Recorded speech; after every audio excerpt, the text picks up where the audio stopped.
നമുക്ക് ഫോർമാലിറ്റികളൊന്നുമില്ലാതെ നേരിട്ട് കാര്യത്തിലേക്ക് കിടക്കാം.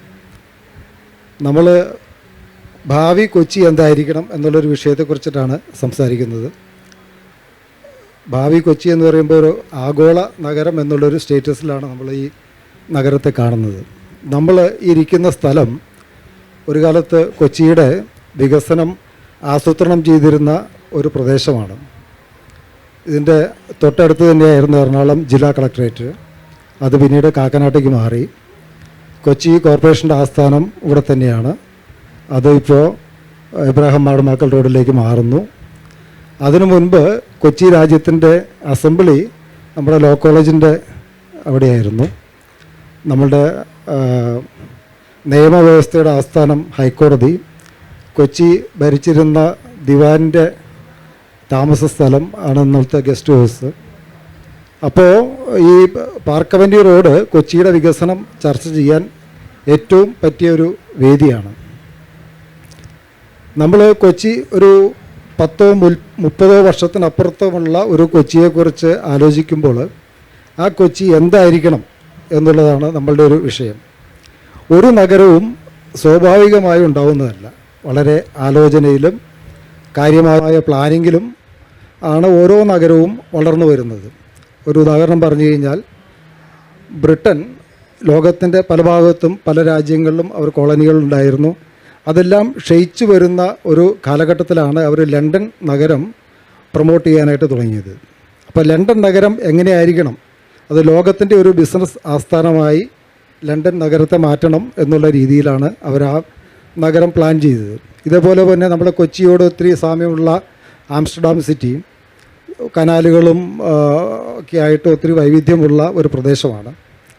അത് അവരൊരു അവരുടെ ഒരു ജലസമ്പത്ത് എങ്ങനെയാണ് അവർ ഉപയോഗപ്പെടുത്തിയത്. മുംബൈ നഗരം, ഹൈദരാബാദ് ചന്ദ്രബാബു നായിഡുവിൻ്റെ കാലത്ത് ഒരു IT സിറ്റിയായിട്ട് വളർത്തി. ഇപ്പോൾ ചന്ദ്രബാബു നായിഡു തന്നെ മറ്റൊരു സിറ്റിയും ഒരു AI സിറ്റിയായിട്ട് വളർത്തിക്കൊണ്ടിരിക്കുന്നു. അങ്ങനെ ഓരോ നഗരത്തിൻ്റെ വളർച്ചയുടെയും പിന്നിൽ വ്യക്തമായ ആസൂത്രണവും പ്ലാനിങ്ങും ഉണ്ട്. അപ്പോൾ എൻ്റെ ഒരു ചോദ്യം ആദ്യം ഹൈബിയോട് തന്നെ ചോദിക്കാം.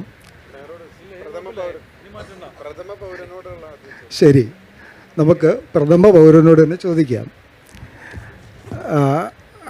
മേയറുടെ മനസ്സിലുള്ള ഒരു 10-30 വർഷം കഴിയുമ്പോൾ, മേയർക്കൊരു 10-70 വയസ്സൊക്കെ ആവുമ്പോൾ ഈ കൊച്ചി എങ്ങനെ ആയിരിക്കണം എന്നാണ് മനസ്സിൽ ഒരു ആഗ്രഹം. അതെങ്ങനെയാണ് പ്ലാൻ ചെയ്യുന്നത്? ബാക്കിയെല്ലാം ജിജി പറഞ്ഞത് സമ്മതിച്ചു.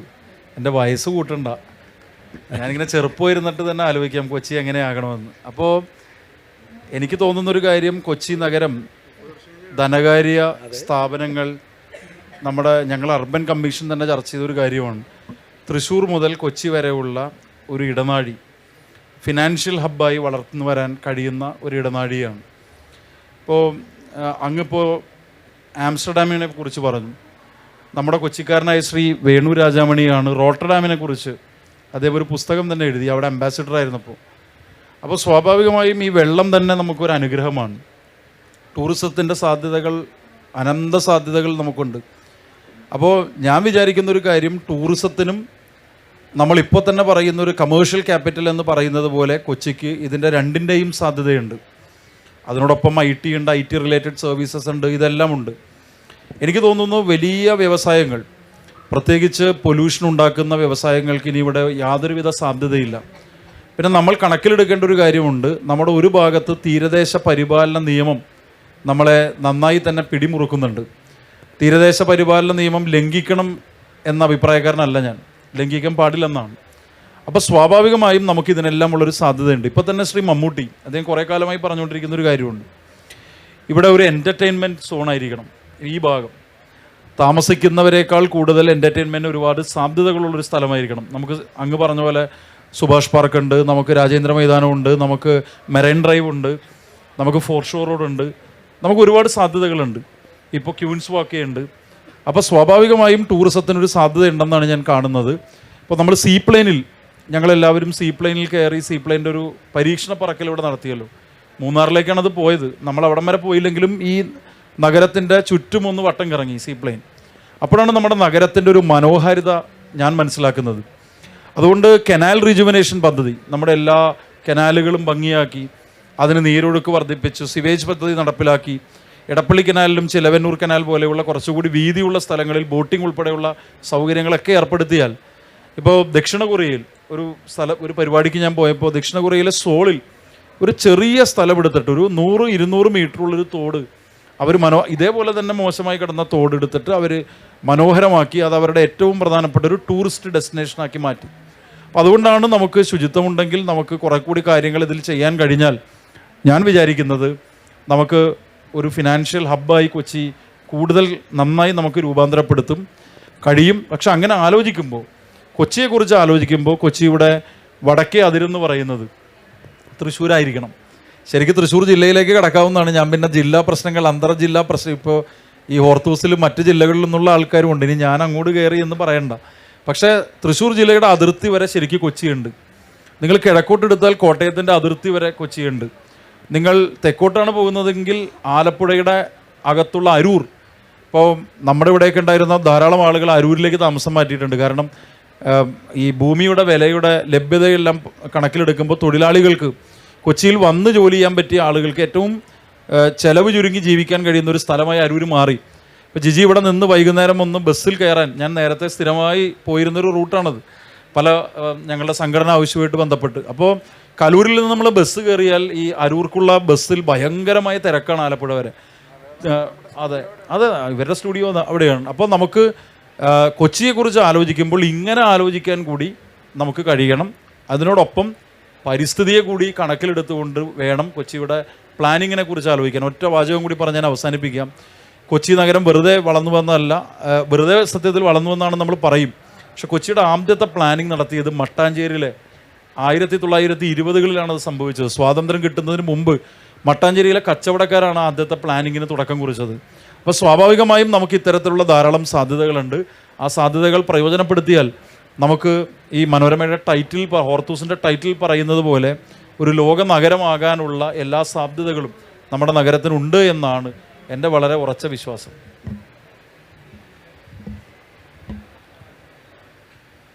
നമ്മളാരും കൊച്ചിയുടെ സാധ്യതകളെക്കുറിച്ച് സംസാരിക്കുമ്പോൾ കൊച്ചി എവിടെ എത്തണം, എത്ര ഉയരങ്ങളിൽ എത്തണം എന്നുള്ള കാര്യത്തിൽ ആർക്കും അഭിപ്രായ ഭിന്നത ഉണ്ടാവുമെന്ന് എനിക്ക് തോന്നുന്നില്ല. പക്ഷെ പലപ്പോഴും നമ്മൾ സ്വീകരിക്കുന്ന, കൈക്കൊള്ളുന്ന നിലപാടുകൾ അത് ഒരു രാഷ്ട്രീയ ഇച്ഛാശക്തിയോടുകൂടി എടുക്കുന്ന പല നിലപാടുകളുമാണ് പിന്നീട് ചരിത്രത്തിൻ്റെ ഭാഗമാകുന്നത്. മേയർ പറഞ്ഞ ഒട്ടുമിക്ക കാര്യങ്ങളോടും ഞാൻ യോജിക്കുമ്പോൾ തന്നെ നമ്മളൊരു പ്ലാൻ സിറ്റിയാണെന്ന് എനിക്ക് തോന്നിയിട്ടില്ല. കാരണം sir Robert Bristow Willingdon island വിഭാവനം ചെയ്തപ്പോഴും, ഇപ്പോൾ പറഞ്ഞ 1920കളിൽ മട്ടാഞ്ചേരിയിലെ വ്യാപാര സമൂഹം ഇത് ഡിസൈൻ ചെയ്തപ്പോഴുമെല്ലാം ഒരു വിഷനോട് കൂടിയിട്ടുള്ള ഒരു ഡെവലപ്മെൻ്റ് അല്ല, ഒരു സിറ്റി പ്ലാനിങ് അല്ല, ഏർബൻ പ്ലാനിങ് അല്ല നമ്മൾ നടത്തിയിട്ടുള്ളത്. നമ്മൾക്ക് ഒരുപാട് പൊട്ടൻഷ്യൽ ഉള്ളൊരു നഗരമാണ്, എന്നാൽ അതുപോലെ തന്നെ ഒരുപാട് വെല്ലുവിളികളുമുള്ള ഒരു നഗരമാണ്.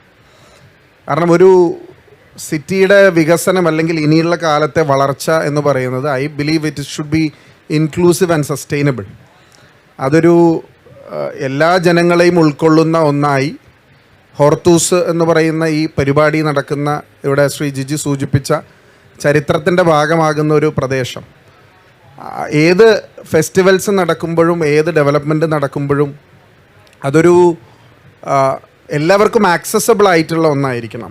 ഇനിയുള്ള ഡെവലപ്മെൻ്റ് എന്ന് പറയുന്നത് ഇപ്പോൾ വിദേശ രാജ്യങ്ങളിലെ പോലെ it should not be based on the kind of infrastructure you possess. പക്ഷേ അതിനപ്പുറമായി ഒരു ഹാപ്പിനെസ് ഇൻഡെക്സ് റേഷ്യോ എന്തായിരിക്കണം, ഒരു നഗരത്തിൻ്റെ സന്തോഷ സൂചിക എന്തായിരിക്കണം എന്നുള്ളതാണ് ഞാൻ കൂടുതലായി കൺസിഡർ ചെയ്യേണ്ട ഒന്ന്. നമ്മൾക്ക് വാട്ടർവേസ് ഇനിയും എക്സ്പ്ലോർ ചെയ്യണം. വാട്ടർ മെട്രോ ഉണ്ട്, കൊച്ചി മെട്രോ റെയിൽ ഉണ്ട്. നമ്മൾ പ്രധാനമന്ത്രിയുടെ വിഷൻ സ്റ്റേറ്റ്മെൻറ്റിൽ പറയുന്ന ഗതിശക്തി യോജന, ഒരു കാർഡിൽ എല്ലാ മോഡ്സ് ഓഫ് ട്രാൻസ്പോർട്ടിലും നമുക്ക് യാത്ര ചെയ്യാൻ സാധിക്കും എന്നുള്ള ഒരു ആഗ്രഹം നമ്മൾക്ക് എല്ലാവർക്കുമുണ്ട്. ഇപ്പോൾ വാട്ടർ മെട്രോയിൽ യാത്ര ചെയ്യുന്ന ആളുകളുടെ എണ്ണം പരിശോധിച്ചാൽ അറിയാം. ടൂറിസം പെർസ്പെക്റ്റീവിൽ നിന്ന് തന്നെ ഒരു വലിയ ആസ്പെക്റ്റ് ഉണ്ട്. നമ്മളിന്നും കൊച്ചിയുടെ ടൂറിസത്തിന് എന്ത് ചെയ്തു എന്നുള്ളത് വലിയൊരു ചോദ്യചിഹ്നമാണ്. കാരണം ഇപ്പോൾ ഏറ്റവും അടുത്ത് വന്ന ലോകത്തിൽ മസ്റ്റ് വിസിറ്റ് ഡെസ്റ്റിനേഷൻസ് എന്നുള്ള ഒരു ഇപ്പോൾ ഏതൊരു റീസെൻറ്റ് സർവേയിൽ വന്നിട്ടുണ്ട്. അതിൽ കൊച്ചി മസ്റ്റ് വിസിറ്റ് ഡെസ്റ്റിനേഷൻസിൽ ഒന്നാണ്. ലോകത്തിലെ തന്നെ അപൂർവങ്ങളിൽ അപൂർവമായിട്ടുള്ള ചരിത്ര പ്രാധാന്യമുള്ള സ്ഥലങ്ങളുണ്ട്. എന്നാൽ പബ്ലിക് ഒരു എന്താ പറയുക ട്രാൻസ്പോർട്ട് എങ്ങനെ ഫലപ്രദമായി നമ്മൾക്ക് വിനിയോഗിക്കാൻ സാധിക്കും, ആ പബ്ലിക് ട്രാൻസ്പോർട്ടിൻ്റെ സാധ്യതകൾ എങ്ങനെ നമ്മൾക്ക് ഗുണകരമായി മാറ്റാൻ സാധിക്കും. നമ്മൾക്കിപ്പോൾ ഒരു യൂറോപ്യൻ നഗരത്തെ വെച്ചൊരു കമ്പാരിസൺ എനിക്ക് തോന്നുന്നില്ല ശരിയാണെന്ന്. കാരണം നമ്മൾ 1 മീറ്റർ ബിലോ സീ ലെവലാണ്. അതിൻ്റേതായ എല്ലാ ചലഞ്ചസുമുണ്ട്. വെള്ളം ഒരു അനുഗ്രഹമാണെന്ന് മേയർ പറഞ്ഞപ്പോൾ തന്നെ ആ വെള്ളം തന്നെ നമുക്ക് ഒരു ശാപമായി മാറുന്ന കാഴ്ചയാണ് നമ്മൾക്ക് കഴിഞ്ഞ ദിവസങ്ങളിലെല്ലാം കാണാൻ സാധിച്ചിട്ടുള്ളത്. ഒരു മഴ പെയ്താൽ നമ്മളുടെ നഗരം വെള്ളക്കെട്ടിലേക്ക് മുങ്ങിപ്പോകുന്നു. അപ്പോൾ ആ സിറ്റി ലെവൽ പ്ലാനിങ്ങിലുള്ള ഒരുപാട് പോരായ്മകൾ നമ്മൾക്കുണ്ട്. അത് പബ്ലിക് ട്രാൻസ്പോർട്ടിൻ്റെ എഫക്റ്റീവായിട്ടുള്ള യൂസേജ് പോലെ തന്നെ പല ആളുകളും പറയുന്നത്, എനിക്ക് തോന്നുന്നു നമ്മൾ ഈ ഇൻഫ്രാസ്ട്രക്ചറിനെ കുറിച്ചും നഗരം ഇപ്പോൾ greater Cochin development authority GIDA, ഈ 2 ബോഡീസ് നമുക്കുണ്ട്. ഇത് രണ്ടും വളരെ പ്രധാനപ്പെട്ട ബോഡീസാണ് നമ്മുടെ നഗരത്തിൻ്റെ ആസൂത്രണത്തെ സംബന്ധിച്ചും വികസനത്തെ സംബന്ധിച്ചും. പക്ഷേ കൊച്ചി മേയർ എന്നുള്ള രീതിയിൽ ഞാൻ കാണാൻ ആഗ്രഹിക്കുന്നത്, ഇനി അത് സാധിക്കില്ല, ഇനിയിപ്പോൾ അദ്ദേഹം ഇപ്പോൾ മത്സരിക്കുന്നുമില്ല, മേയറായിട്ട് ഞാൻ കാണാൻ അദ്ദേഹത്തെ ആഗ്രഹിച്ചത് ഒരു വലിയ നഗരത്തിൻ്റെ മേയറായിട്ടാണ്. ഇപ്പോൾ മുളവുകാടാണ് നമ്മുടെ ഗ്രാൻഡ് ഹയാത്ത് എന്ന് പറയുന്ന കൺവെൻഷൻ സെൻറ്റർ ഉള്ളത്. നമ്മുടെ ആസ്റ്റർ മെഡിസിറ്റി ഹോസ്പിറ്റൽ ചേരാനെല്ലൂർ പഞ്ചായത്തിലാണ്. ലുലു മോൾ എന്ന് പറയുന്നത് കളമശ്ശേരി മുനിസിപ്പാലിറ്റിയിലാണ്. ലിമെറിഡിയനും അതുപോലെ തന്നെ ക്രൗൺ പ്ലാസയും ഉള്ളത് മരട് മുനിസിപ്പാലിറ്റിയിലാണ്. ചേരാനെല്ലൂർ എന്ന് പറയുന്ന സ്ഥലത്താണ് ഏറ്റവും കൂടുതൽ, മരടിലുമാണ് ഏറ്റവും കൂടുതൽ കാർ ഷോറൂമുകളുള്ളത്. ഞാൻ പറയുന്നത് ഒരു നഗരത്തിൻ്റെ വികസനത്തിന് ഫണ്ടുകൾ വളരെ കാര്യമായി വേണ്ട ഒന്നാണ്. റവന്യൂ ജനറേഷൻ കളക്ഷൻ എങ്ങനെ നടത്താൻ സാധിക്കും. അപ്പോൾ ഫോറം മാളാണെങ്കിലും ഈ പറയുന്ന പോലെ മരട് മുനിസിപ്പാലിറ്റിയാണ്. അപ്പോൾ കൊച്ചി നഗരത്തിൻ്റെ ഒരു എക്സ്പാൻഷൻ, സിറ്റിയുടെ ഒരു എക്സ്പാൻഷൻ, നഗരസഭ എന്നുള്ള രീതിയിൽ അതിൻ്റെ ചിറകുകൾ കൂടുതൽ വിടർത്തി ഈ പരിസര പ്രദേശത്തുള്ള നമ്മുടെ പഞ്ചായത്തുകളും മുനിസിപ്പാലിറ്റിയും ചേർന്ന് ഇപ്പോൾ ഒരു സെൻട്രൽ പ്രോജക്റ്റ് നിങ്ങൾക്ക് ലഭിക്കണമെങ്കിൽ it is based on the population. എത്ര ഒരു നഗരത്തിൽ ആളുകൾ ജീവിക്കുന്നു, മേയർക്ക് അതിൻ്റെ എക്സാക്റ്റ് കണക്കുകൾ അറിയാൻ സാധിക്കും. നമ്മുടെ എത്ര 12 ലക്ഷം, നമ്മുടെ 7 lakhs ആണ് നമ്മുടെ പോപ്പുലേഷൻ. ഇപ്പോൾ നിങ്ങൾ മുംബൈ നോക്കിയാൽ, ചെന്നൈ നോക്കിയാൽ, ബാംഗ്ലൂർ നോക്കിയാൽ, ഹൈദരാബാദ് നോക്കിയാൽ, ഏത് southern, central, northern Delhi States നോക്കിയാൽ അവിടെ എല്ലാം 30, 40, 50 ലക്ഷം വരെയുള്ള ജനസംഖ്യ ഉള്ള സ്ഥലങ്ങളാണ്. അപ്പോൾ ഏർബൻ അസിസ്റ്റൻസ് കിട്ടണമെങ്കിൽ, ഏർബൻ ഡെവലപ്മെൻറ്റിന് വേണ്ടിയിട്ടുള്ള അസിസ്റ്റൻസ് കിട്ടണമെങ്കിൽ, സെൻട്രൽ ഗവൺമെൻറ്റിൻ്റെ ഷെയർ ലഭിക്കണമെങ്കിൽ it is based on the population. അപ്പോൾ അങ്ങനെയുള്ള ഒരുപാട് നഗരാസൂത്രണത്തിൽ വരുത്തേണ്ട മാറ്റങ്ങൾ, നഗരസഭയുടെ ഘടനയിൽ വരുത്തേണ്ട മാറ്റങ്ങൾ. ഞാൻ MLA ആയിരിക്കുമ്പോഴാണ് മെട്രോപൊളിറ്റൻ അതോറിറ്റി എന്ന ആവശ്യം മുന്നോട്ട് വെച്ചത്. അന്ന് മഞ്ഞളാംകുടി അലി എന്ന് പറയുന്ന മന്ത്രി വളരെ പോസിറ്റീവായിട്ടാണ് അതിൽ പ്രതികരിച്ചത്. പക്ഷേ ഇനിയും നമ്മുടെ ബേസിക് എയിം നമ്മൾക്ക് എല്ലാവർക്കും ഒന്ന് തന്നെയാണ്, കൊച്ചിയുടെ വികസനമാണ്. പക്ഷെ ഞാൻ പറയുന്ന വികസനം it shouldn't be confined to റോഡുകളും കനാലുകളും റീജുവനേറ്റ് ചെയ്യുന്നത് പോലെ തന്നെ. ഇപ്പം ഞാൻ ഇന്നലെ നോക്കിയ ജിച്ചേട്ട എയർ ക്വാളിറ്റി ഇൻഡെക്സ് നമ്മുടെ 161 ഇന്നലെ. നിങ്ങൾ ലണ്ടൻ നഗരത്തിൻ്റെ നോക്കിയാൽ അത് 50 ആയിരിക്കും, അല്ലെങ്കിൽ അതിൽ താഴെ ആയിരിക്കും. അപ്പോൾ ഈ 161 പറയുന്നത് ഗുഡ്, പുവറിലും അല്ല, അൺഹെൽത്തി കാറ്റഗറിയിലാണ് നമ്മൾ വരുന്നത്. അപ്പോൾ എന്തുകൊണ്ട് നമ്മൾക്ക് നമ്മുടെ ഒരു വിഷനിൽ, കാഴ്ചപ്പാടിൽ, ചിന്തയിൽ മാറ്റം വരുന്നില്ല? വികസനത്തിൻ്റെ ആശയത്തിൽ തന്നെ വലിയ മാറ്റങ്ങൾ വരേണ്ട ഒരു കാലഘട്ടത്തിലാണ് നമ്മൾ ജീവിക്കുന്നതെന്നാണ് എനിക്ക് തോന്നുന്നത്. നമ്മൾ പിന്നെയും ഈ ആഗോള നഗരം എന്ന് പറയുമ്പോൾ നമ്മൾക്കറിയാവുന്ന എല്ലാ നഗരങ്ങൾക്കും ഒരു ഐഡൻറ്റിറ്റി ഉണ്ട്.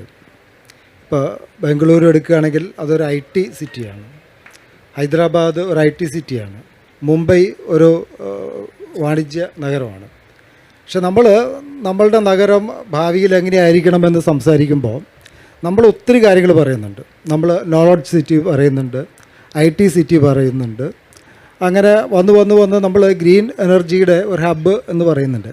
നമുക്ക് ഒരു പ്രത്യേക ഒരു രീതിയിലേക്ക് നമ്മളുടെ നഗരത്തെ നമുക്ക് കൊണ്ടുപോകാൻ കഴിയുന്നില്ല.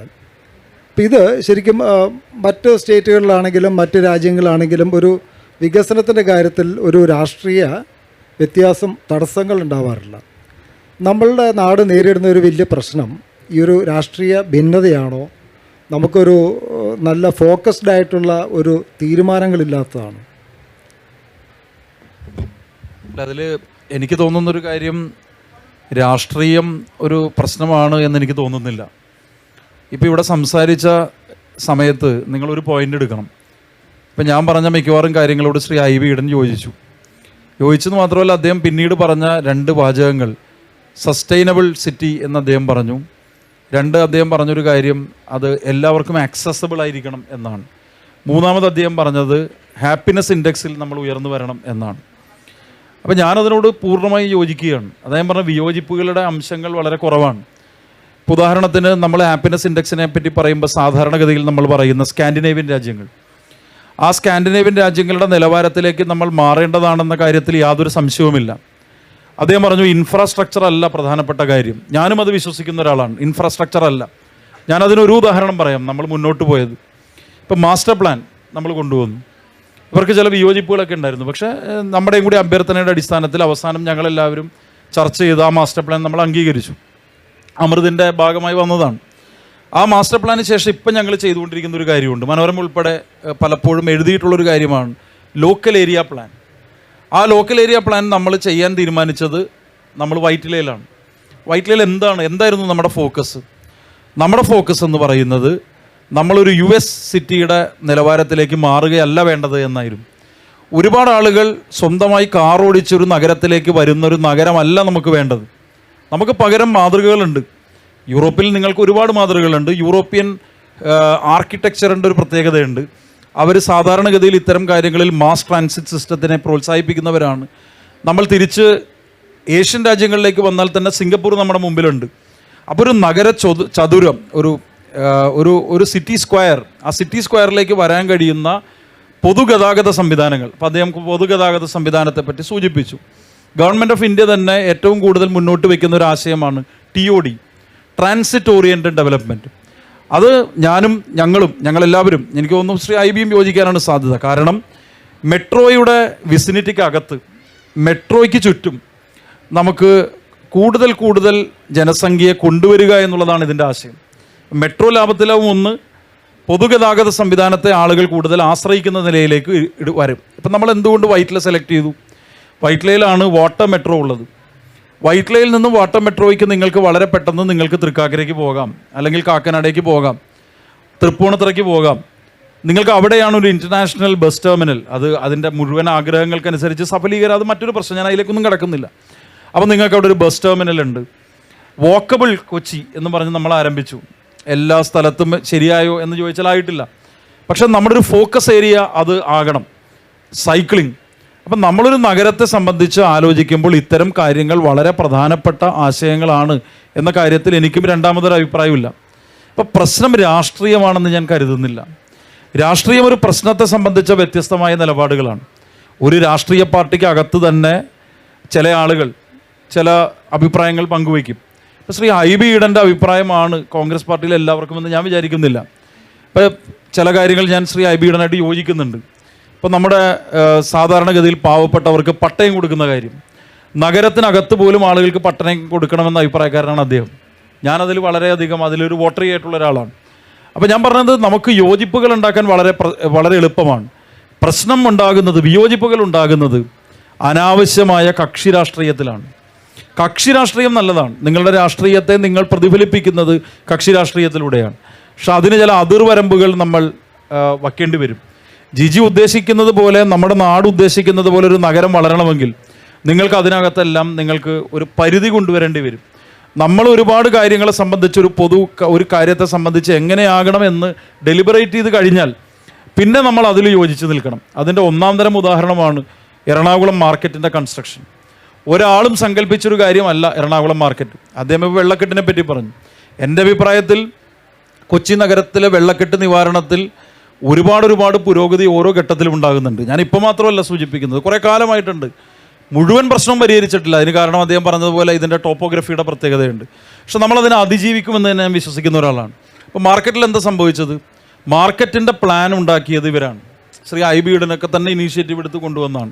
ആശയം ജിജിക്ക് ഓർമ്മയുണ്ടാവും, നിങ്ങൾ റിപ്പോർട്ടിങ്, ഞാനൊന്ന് കൗൺസിലില്ല, പക്ഷെ ഞങ്ങളത് പിന്നെ അങ്ങ് നടപ്പിലാക്കി, വളരെ ഭംഗിയായി നടപ്പിലാക്കിയപ്പോൾ ഇവർ ഒരുമിച്ച് നിന്നു, അവസാന നിമിഷം വരെ ഒരുമിച്ച് നിന്നു.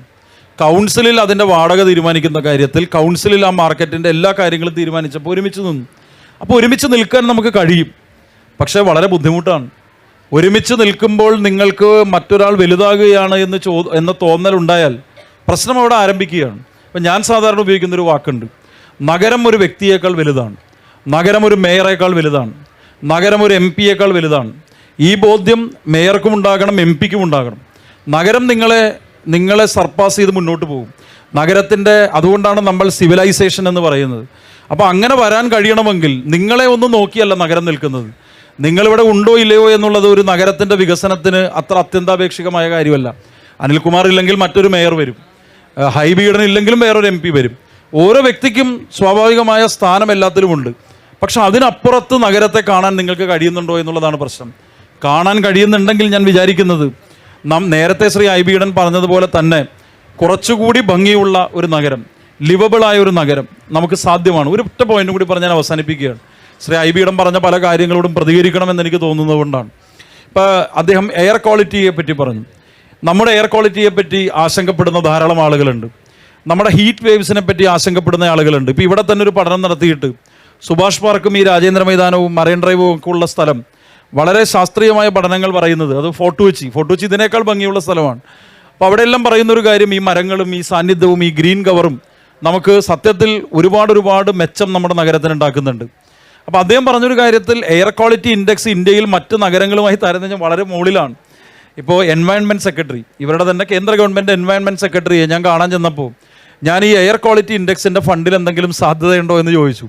അപ്പോൾ എൻവയൺമെൻറ്റ് സെക്രട്ടറി അവർ തിരിഞ്ഞു നോക്കിയിട്ട് അവർക്ക് ഈ ഡാഷ്ബോർഡ്സിൻ്റെ കാലമാണല്ലോ, അവർ ഡാഷ്ബോർഡ് ഒക്കെ നോക്കിയിട്ട് എന്നോട് പറഞ്ഞു, mayor your city Kochi, I won't tell you the air quality index, it is so high above our national average.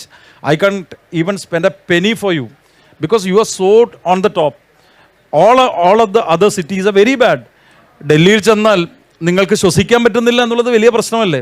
1.5 കോടി ജനസംഖ്യ, ഞാൻ ഇതിനോട് യോജിക്കുന്ന ഒരാളല്ല. ജനസംഖ്യ ഒരു ചെറിയ ഒരു വട്ടത്തിൽ വരുന്നത് നല്ലതല്ലെന്ന് എൻ്റെ അഭിപ്രായം. കാരണം ഡൽഹിയുടെ ജനസംഖ്യ 1.5 കോടിയും കഴിഞ്ഞ് 2 കോടിയും കഴിഞ്ഞ് മുന്നോട്ട് പോവുകയാണ്. ചെന്നൈ പണ്ട് ചെന്നൈ മദ്രാസായിരുന്നു, ഇപ്പോൾ ചെന്നൈ 5-ാം സ്ഥാനത്തേക്കൊക്കെ വരികയാണ്. ബാംഗ്ലൂരൊക്കെ കയറുക. ബാംഗ്ലൂരിൻ്റെ സ്ഥിതി എന്താ? കോൺക്രീറ്റിൻ്റെ കൂട്, പൊടി, ഒരു ഗാർഡൻ സിറ്റി എന്ന സ്ഥാനത്ത് നിന്നും ബാംഗ്ലൂർ എവിടെ എത്തി?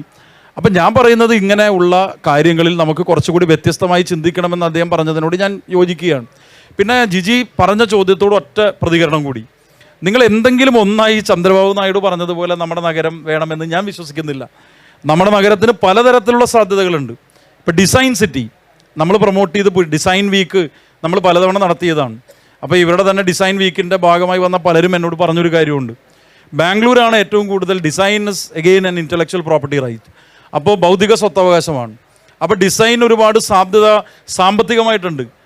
അപ്പം നിങ്ങൾ ബാംഗ്ലൂരാണെങ്കിലുള്ളൊരു പ്രശ്നം, ഒരു വലിയ വിസിനിറ്റിയിൽ ഒരു ഫ്രെയിമിൽ നിങ്ങൾ കൊണ്ടുവന്നൊരു കാര്യം ചെയ്യുമ്പോൾ അതിനൊരു ഇമ്പാക്റ്റ് ഉണ്ടാവില്ല. പക്ഷേ കൊച്ചിയിൽ നിങ്ങൾ ഡിസൈൻ കൊണ്ടുവന്നാൽ അതിൻ്റെ ഇമ്പാക്റ്റ് ഭയങ്കര വലുത്. അപ്പോൾ ഡിസൈനെ കുറിച്ച് ആലോചിക്കാം, ഞാനീ പറഞ്ഞ ഹൈബിയും ഞാനും പറഞ്ഞ ടൂറിസത്തെക്കുറിച്ച് ആലോചിക്കാം, നേരത്തെ ഞാൻ മുന്നോട്ട് വെച്ച ഫിനാൻഷ്യൽ സർവീസസിനെ സംബന്ധിച്ച് ആലോചിക്കാം. ഇതെല്ലാം ചേർന്ന ഒരു നഗരമാകണം. എന്തെങ്കിലും ഒന്നിൽ നിങ്ങൾ കേന്ദ്രീകരിച്ചാൽ, പണ്ട് നമ്മുടെ ഈസ്റ്റ് ഏഷ്യൻ ടൈഗേഴ്സ് തകർന്നു വീണതുപോലെ ഒരു ഗ്ലോബൽ ഷോക്കിൽ സാർവദേശീയമായ സമ്പദ്ഘടനയ്ക്ക് ഉണ്ടാകുന്ന ചെറിയ അനുരണനങ്ങൾ പോലും, ചെറിയ മാറ്റങ്ങൾ പോലും നിങ്ങളുടെ നഗരത്തിൽ വളരെ വലിയ അനുരണനങ്ങൾ ഉണ്ടാക്കും. അത് നമ്മളെ പ്രതികൂലമായി ബാധിക്കുമെന്നാണ് എൻ്റെ ഒരു വാദഗതി. അതുകൊണ്ട് നമുക്കിതെല്ലാം ചേർന്ന ഒന്നാക്കി എന്തുകൊണ്ട് നമുക്ക് ചിന്തിച്ചുകൂടാ? എൻ്റർടൈൻമെൻറ്റ് ആലോചിച്ച് നോക്ക്, എൻ്റർടൈൻമെൻറ്റ് ഇൻഡസ്ട്രിയുടെ സാധ്യത. എല്ലാ മഹാനടന്മാരും നടിമാരും സത്യത്തിൽ കേരളത്തിൻ്റെ, നമ്മൾ ബോളിവുഡ് എന്നൊക്കെ പറഞ്ഞ പോലെ കേരളത്തിൻ്റെ എല്ലാവരും കേന്ദ്രീകരിക്കുന്ന ഒരു സ്ഥലം ഇപ്പോഴും കൊച്ചിയാണ്. അപ്പോൾ നമുക്ക് സാധ്യത ഒരുപാടുണ്ട്. ആ സാധ്യതകളെ അറിയണമെന്നാണ് ജനങ്ങൾ ആഗ്രഹിക്കുന്നത്. ജനങ്ങൾ ആഗ്രഹിക്കുന്നത് പോലെ പെരുമാറാൻ എനിക്കും ശ്രീ ഐ ബി ഈഡനും കഴിയണം. കഴിഞ്ഞില്ലെങ്കിൽ ഞാൻ നേരത്തെ പറഞ്ഞതിൻ്റെ തുടർച്ച ഞാൻ പറയുകയാണ്, അല്ലെങ്കിൽ അവർ ഞങ്ങളെ തള്ളി മാറ്റി അവർക്ക് പുതിയ ജനപ്രതിനിധികളെ അവർ കൊണ്ടുവരും എന്നാണ് ഞാൻ വിചാരിക്കുന്നത്. അതുകൊണ്ട് കക്ഷി രാഷ്ട്രീയത്തിന് പോലും ജനങ്ങൾ പരിധി നിർണ്ണയിക്കും. അതിനാണ് ജനാധിപത്യം എന്ന് പറയുന്നത്. നന്ദി. ഹൈബി, ഇതിൽ എന്തായിരുന്നു ചോദ്യം? മേയർ എല്ലാത്തിലേക്കും കൂടി പോയതുകൊണ്ട് നമ്മൾ ഞാൻ ആ ചോദ്യത്തിൽ നിന്ന് തന്നെ മാറിപ്പോയി. അതായത് നമ്മൾ ഈ സിറ്റി എന്തായിരിക്കണം എന്നുള്ളതിനെ കുറിച്ച് സിറ്റിയിൽ ഞാൻ പറഞ്ഞല്ലോ, എൻ്റെ കാഴ്ചപ്പാട് എന്ന് പറയുന്നത് ഒന്ന്, ഒരു നഗരം എന്നുള്ള രീതിയിൽ സിറ്റിയുടെ എക്സ്പാൻഷനാണ് ഏറ്റവും ആദ്യം ചെയ്യേണ്ട ഒരു കാര്യം. നമ്മൾ ഈ നമ്മളുടെ സങ്കുചിതമായ ചിന്തകളും രാഷ്ട്രീയ കാഴ്ചപ്പാടുകളും മാറ്റി നഗരവികസനത്തിന് ഒരു പരിധി നിശ്ചയിക്കാതെ ജനസംഖ്യയിലും ഞാൻ ഈ പറഞ്ഞ റവന്യൂ ജനറേഷനിലും നമ്മൾ കുറേ കൂടി സിറ്റി എക്സ്പാൻഡ് ചെയ്യുക, സിറ്റിയുടെ പോപ്പുലേഷൻ വിഡ്ത്ത് കുറേ കൂടി വ്യാപിപ്പിക്കുക. അതോടുകൂടി ഞാൻ മേയർ പറഞ്ഞ അതിനോട് എനിക്ക് വിയോജിപ്പുള്ളൊരു കാര്യം, ഈ എയർ ക്വാളിറ്റി ഇൻഡെക്സ് നമ്മളൊരിക്കലും ഡൽഹി നമ്മുടെ ഒരു യാർഡ് സ്റ്റിക്ക് ആക്കരുത്. കാരണം Delhi is a worst case scenario. ഡൽഹിക്ക് ഒരുപാട് പ്രശ്നങ്ങളുണ്ട്. ഞാൻ പറഞ്ഞല്ലോ, പോപ്പുലേഷൻ്റെ തിക്ലി പോപ്പുലേറ്റഡായി ജീവിക്കുന്ന നഗരങ്ങൾ ശ്വാസം മുട്ടുമ്പോൾ ഉണ്ടാകുന്ന എല്ലാ പ്രശ്നങ്ങളുണ്ട്. പക്ഷേ നമ്മുടെ there is A design problem in ആ സിറ്റി. നമ്മുടെ ഗതാഗത ഇപ്പോൾ ബസ്സുകൾ, എനിക്ക് ഏറ്റവും വിയോജിപ്പുള്ള ഒരു കാര്യമാണ് ഈ ബസ്സുകളുടെ 30 സെക്കൻഡ് വെച്ചിട്ടുള്ള ഓട്ടപ്പാച്ചിൽ. ആ ബസ്സുകൾ എന്ന് പറയുന്നത് എല്ലാം ഔട്ട്ഡേറ്റഡ് ആയിട്ടുള്ള ബസ്സുകളാണ്. ഇപ്പം ഞാൻ ഈ ലണ്ടൻ്റെ എക്സാമ്പിൾ പറയാൻ കാരണം, ഈ പൊല്യൂഷൻ്റെ ഏറ്റവും പ്രധാനപ്പെട്ട ഒരു ആസ്പെക്റ്റ് എന്ന് പറയുന്നത് ഈ EVs യൂസ് ചെയ്യുന്നതാണ്. ഈ നമ്മളുടെ ഗതാഗത സംവിധാനത്തിന് ലോകത്ത് ഒരു നഗരത്തിലും കേരളത്തിൽ മറ്റ് നഗരത്തിലും ഉണ്ടാവുമെന്ന് എനിക്ക് തോന്നുന്നില്ല. ഇത്രയും അധികം ഒരു വേഴ്സ്റ്റ് കേസ് ആയിട്ട് കാണിക്കാൻ പറ്റുന്ന നമ്മുടെ ബസ്സിൻ്റെ മത്സരയോട്ടം. നമ്മുടെ ഗതാഗത മന്ത്രി വന്നു വലിയ കാഴ്ചപ്പാടുകളൊക്കെ പറഞ്ഞു. തൊട്ടടുത്ത ആഴ്ച ആക്സിഡൻ്റ് ഉണ്ടായി, തൊട്ടടുത്ത ആഴ്ച എല്ലാ ട്രാഫിക് നിയമങ്ങളും ലംഘിച്ചു. അപ്പോൾ ഇത് വളരെ സിമ്പിളായിട്ട് ഒരു പൈസയും ഇല്ലാതെ പരിഹരിക്കാൻ പറ്റുന്നൊരു പ്രശ്നമാണ്. പിന്നെ ഞാനീ പറഞ്ഞ എയർ ക്വാളിറ്റി ഇൻഡെക്സും ഞാനീ പറഞ്ഞ ഗ്ലോബൽ ക്ലൈമറ്റിക് ചേഞ്ചസ്, നമ്മുടെ കരയിലേക്ക് കയറി വരുന്ന പ്രതിഭാസവും എല്ലാം നമ്മുടെ നഗരം 50 വർഷത്തിന് ശേഷം ഇല്ലാതാകുമെന്നാണ് ചില പഠനങ്ങൾ പറയുന്നത്. അപ്പോൾ അത് നമ്മൾ ശാസ്ത്രീയമായി how can we resist it, how can we build A new city, ഈ ചലഞ്ച് ഒരു ഓപ്പർച്യൂണിറ്റി ആക്കി എങ്ങനെ മാറ്റാൻ സാധിക്കുമെന്നുള്ളതാണ്. മേയർ പറഞ്ഞ ഒരു കാര്യത്തോടെ ഞാൻ യോജിക്കുകയാണ്. കാരണം നമുക്ക് ബ്രാൻഡഡ് ആവണ്ട. നമുക്കിപ്പോൾ പുതിയ IT കമ്പനീസ് ഇങ്ങോട്ടേക്ക് വരുന്നു. IBM എൻ്റെ ഓഫീസ് തുടങ്ങി 4000-ഓളം പേരെ നമ്മൾ എംപ്ലോയ് ചെയ്തു. ഒരു റിവേഴ്സ് മൈഗ്രേഷൻ നടക്കുന്നു എന്നെല്ലാം നമ്മൾ പറയുമ്പോഴും നമ്മൾ ഒരു 2 ടയർ സിറ്റി എന്നുള്ള രീതിയിൽ ഈ ബംഗളൂരുവിൻ്റെ ക്രൗഡും ഹൈദരാബാദിൻ്റെ ക്രൗഡും നിയന്ത്രിക്കാൻ കഴിയാത്ത ആളുകൾ US അടക്കം തിരിച്ച് നമ്മുടെ നാട്ടിലേക്ക് വരുന്നു എന്ന് പറയുമ്പോൾ പോലും നമ്മളൊരു IT സിറ്റിയായി ബ്രാൻഡ് ചെയ്യേണ്ട ആവശ്യമില്ല. നമുക്ക് അനന്തമായ സാധ്യതകളുള്ള മറ്റ് സർവീസ് സെക്ടേഴ്സ് ഉണ്ട്, നമുക്കുള്ള ടൂറിസം പൊട്ടൻഷ്യൽ ഉണ്ട്, നമുക്കുള്ള മറ്റ് മേഖലകളുണ്ട്. ആ മേഖലകൾ കൂടുതലായി എക്സ്പ്ലോർ ചെയ്യുക, അത് നമ്മളുടെ ഒരു വലിയ പൊട്ടൻഷ്യലാണ്. നമ്മുടെ നഗരമാണെങ്കിലും ഒരുപാട് കൾച്ചറൽ ഹെറിറ്റേജിൻ്റെ റിമെയിൻസ് ഉള്ള സ്ഥലങ്ങളാണ്. അത് ഇപ്പോൾ പ്രാഗ് എന്ന് പറയുന്നൊരു സിറ്റിയിൽ നിങ്ങൾ പോയാൽ എങ്ങനെയാണ് ഒരു പുരാതനമായ നഗരം പ്രിസർവ് ചെയ്യുന്നതിനെന്നുള്ളൊരു ക്ലാസിക് എക്സാമ്പിളാണ്. ഫോർട്ട് കൊച്ചി മട്ടാഞ്ചേരി പ്രദേശം എന്ന് പറയുന്നത് പ്രാഗ് പോലെ നമുക്ക് കാത്ത് സംരക്ഷിക്കാൻ പറ്റുന്നൊരു സ്ഥലമാണ്. അതുപോലെ എങ്ങനെയാണ് പബ്ലിക് ട്രാൻസ്പോർട്ട് ഇൻ്റഗ്രേറ്റ് ചെയ്യാൻ പറ്റുക, കൂടുതൽ ഓൾട്ടർനേറ്റീവ് സോഴ്സസ് ഓഫ് എനർജി ഉപയോഗിക്കാൻ സാധിക്കും. നമ്മുടെ 2018 പ്രളയം നമ്മുടെ മുമ്പിൽ ഒരു വലിയ ചോദ്യചിഹ്നമാണ്. നമ്മൾ എന്ത് ബിൽഡ് ചെയ്താലും നമ്മളുടെ ഒരു ദിവസം ഡാം തുറന്നു വിട്ടാൽ നമ്മുടെ നഗരം വെള്ളത്തിലാവുമെന്ന് പറഞ്ഞു കഴിഞ്ഞാൽ what is the concept of A development? അപ്പോൾ നമ്മൾ ഓൾട്ടർനേറ്റീവ് സോഴ്സസ് ഓഫ് എനർജിയിലേക്ക്, സോളാറിലേക്ക് മാറുന്നതും മറ്റ് ഇലക്ട്രിക് പവർ സിസ്റ്റത്തിലേക്ക് മാറുന്നതും എല്ലാം കാലഘട്ടത്തിൻ്റെ വലിയ അനിവാര്യതയാണ്. ഞാനീ പറഞ്ഞ പൊല്യൂഷനും ഒരു പരിധിവരെ ക്ലൈമറ്റ് ചേഞ്ചും ഒരു പരിധിവരെ തടഞ്ഞു നിർത്താൻ പറ്റുന്ന കാര്യങ്ങളാണ്. അപ്പോൾ അത് നമ്മൾ അതിൻ്റെ ഒരു ശാസ്ത്രീയമായ അവലോകനം, നമുക്കിപ്പോൾ സെൻട്രൽ ഗവൺമെൻറ് അവരുടെ ഇപ്പോൾ നമ്മൾ പശ്ചിമ കൊച്ചിയിൽ നമ്മുടെ ഈ സ്മാർട്ട് സിറ്റി മിഷൻ്റെ ഏറ്റവും വലിയ പ്രോജക്റ്റ് 166 കോടി രൂപയുടെ നമ്മുടെ സിവറേജ് ട്രീറ്റ്മെൻറ്റ് പ്ലാന്റാണ്. നമ്മൾ പശ്ചിമ കൊച്ചി തോപ്പുംപടി പാലം കഴിഞ്ഞാൽ അവിടെ നമ്മൾ കുടിക്കുന്ന വെള്ളത്തിൻ്റെ ക്വാളിറ്റി എന്താണെന്ന് മാത്രം പരിശോധിച്ചാൽ മതി. അണ്ടർഗ്രൗണ്ട് വാട്ടർ ഏറ്റവും മോശമായ സ്ഥിതിവിശേഷത്തിലാണ്. ഇത് പ്രിൻസിപ്പൽ സെക്രട്ടറി ഏർബൻ ഡെവലപ്മെൻറ്റ് എനിക്ക് തന്ന റിപ്പോർട്ടാണ്. അപ്പം നമ്മൾ എന്തുകൊണ്ട് അത്തരം വിഷയങ്ങളിൽ കൂടുതൽ ജാഗ്രത പുലർത്തുന്നില്ല. പിന്നെ എനിക്ക് തോന്നുന്നത് ഇതിനെല്ലാം സാധ്യമാകണമെങ്കിൽ, ഈ ഞാനും മേയറും പറഞ്ഞ അഭിപ്രായങ്ങളെല്ലാം സാധ്യമാകണമെങ്കിൽ നമ്മുടെ സിവിക് സൊസൈറ്റിയുടെ കൂടി ഒരു വലിയ പിന്തുണ വേണം.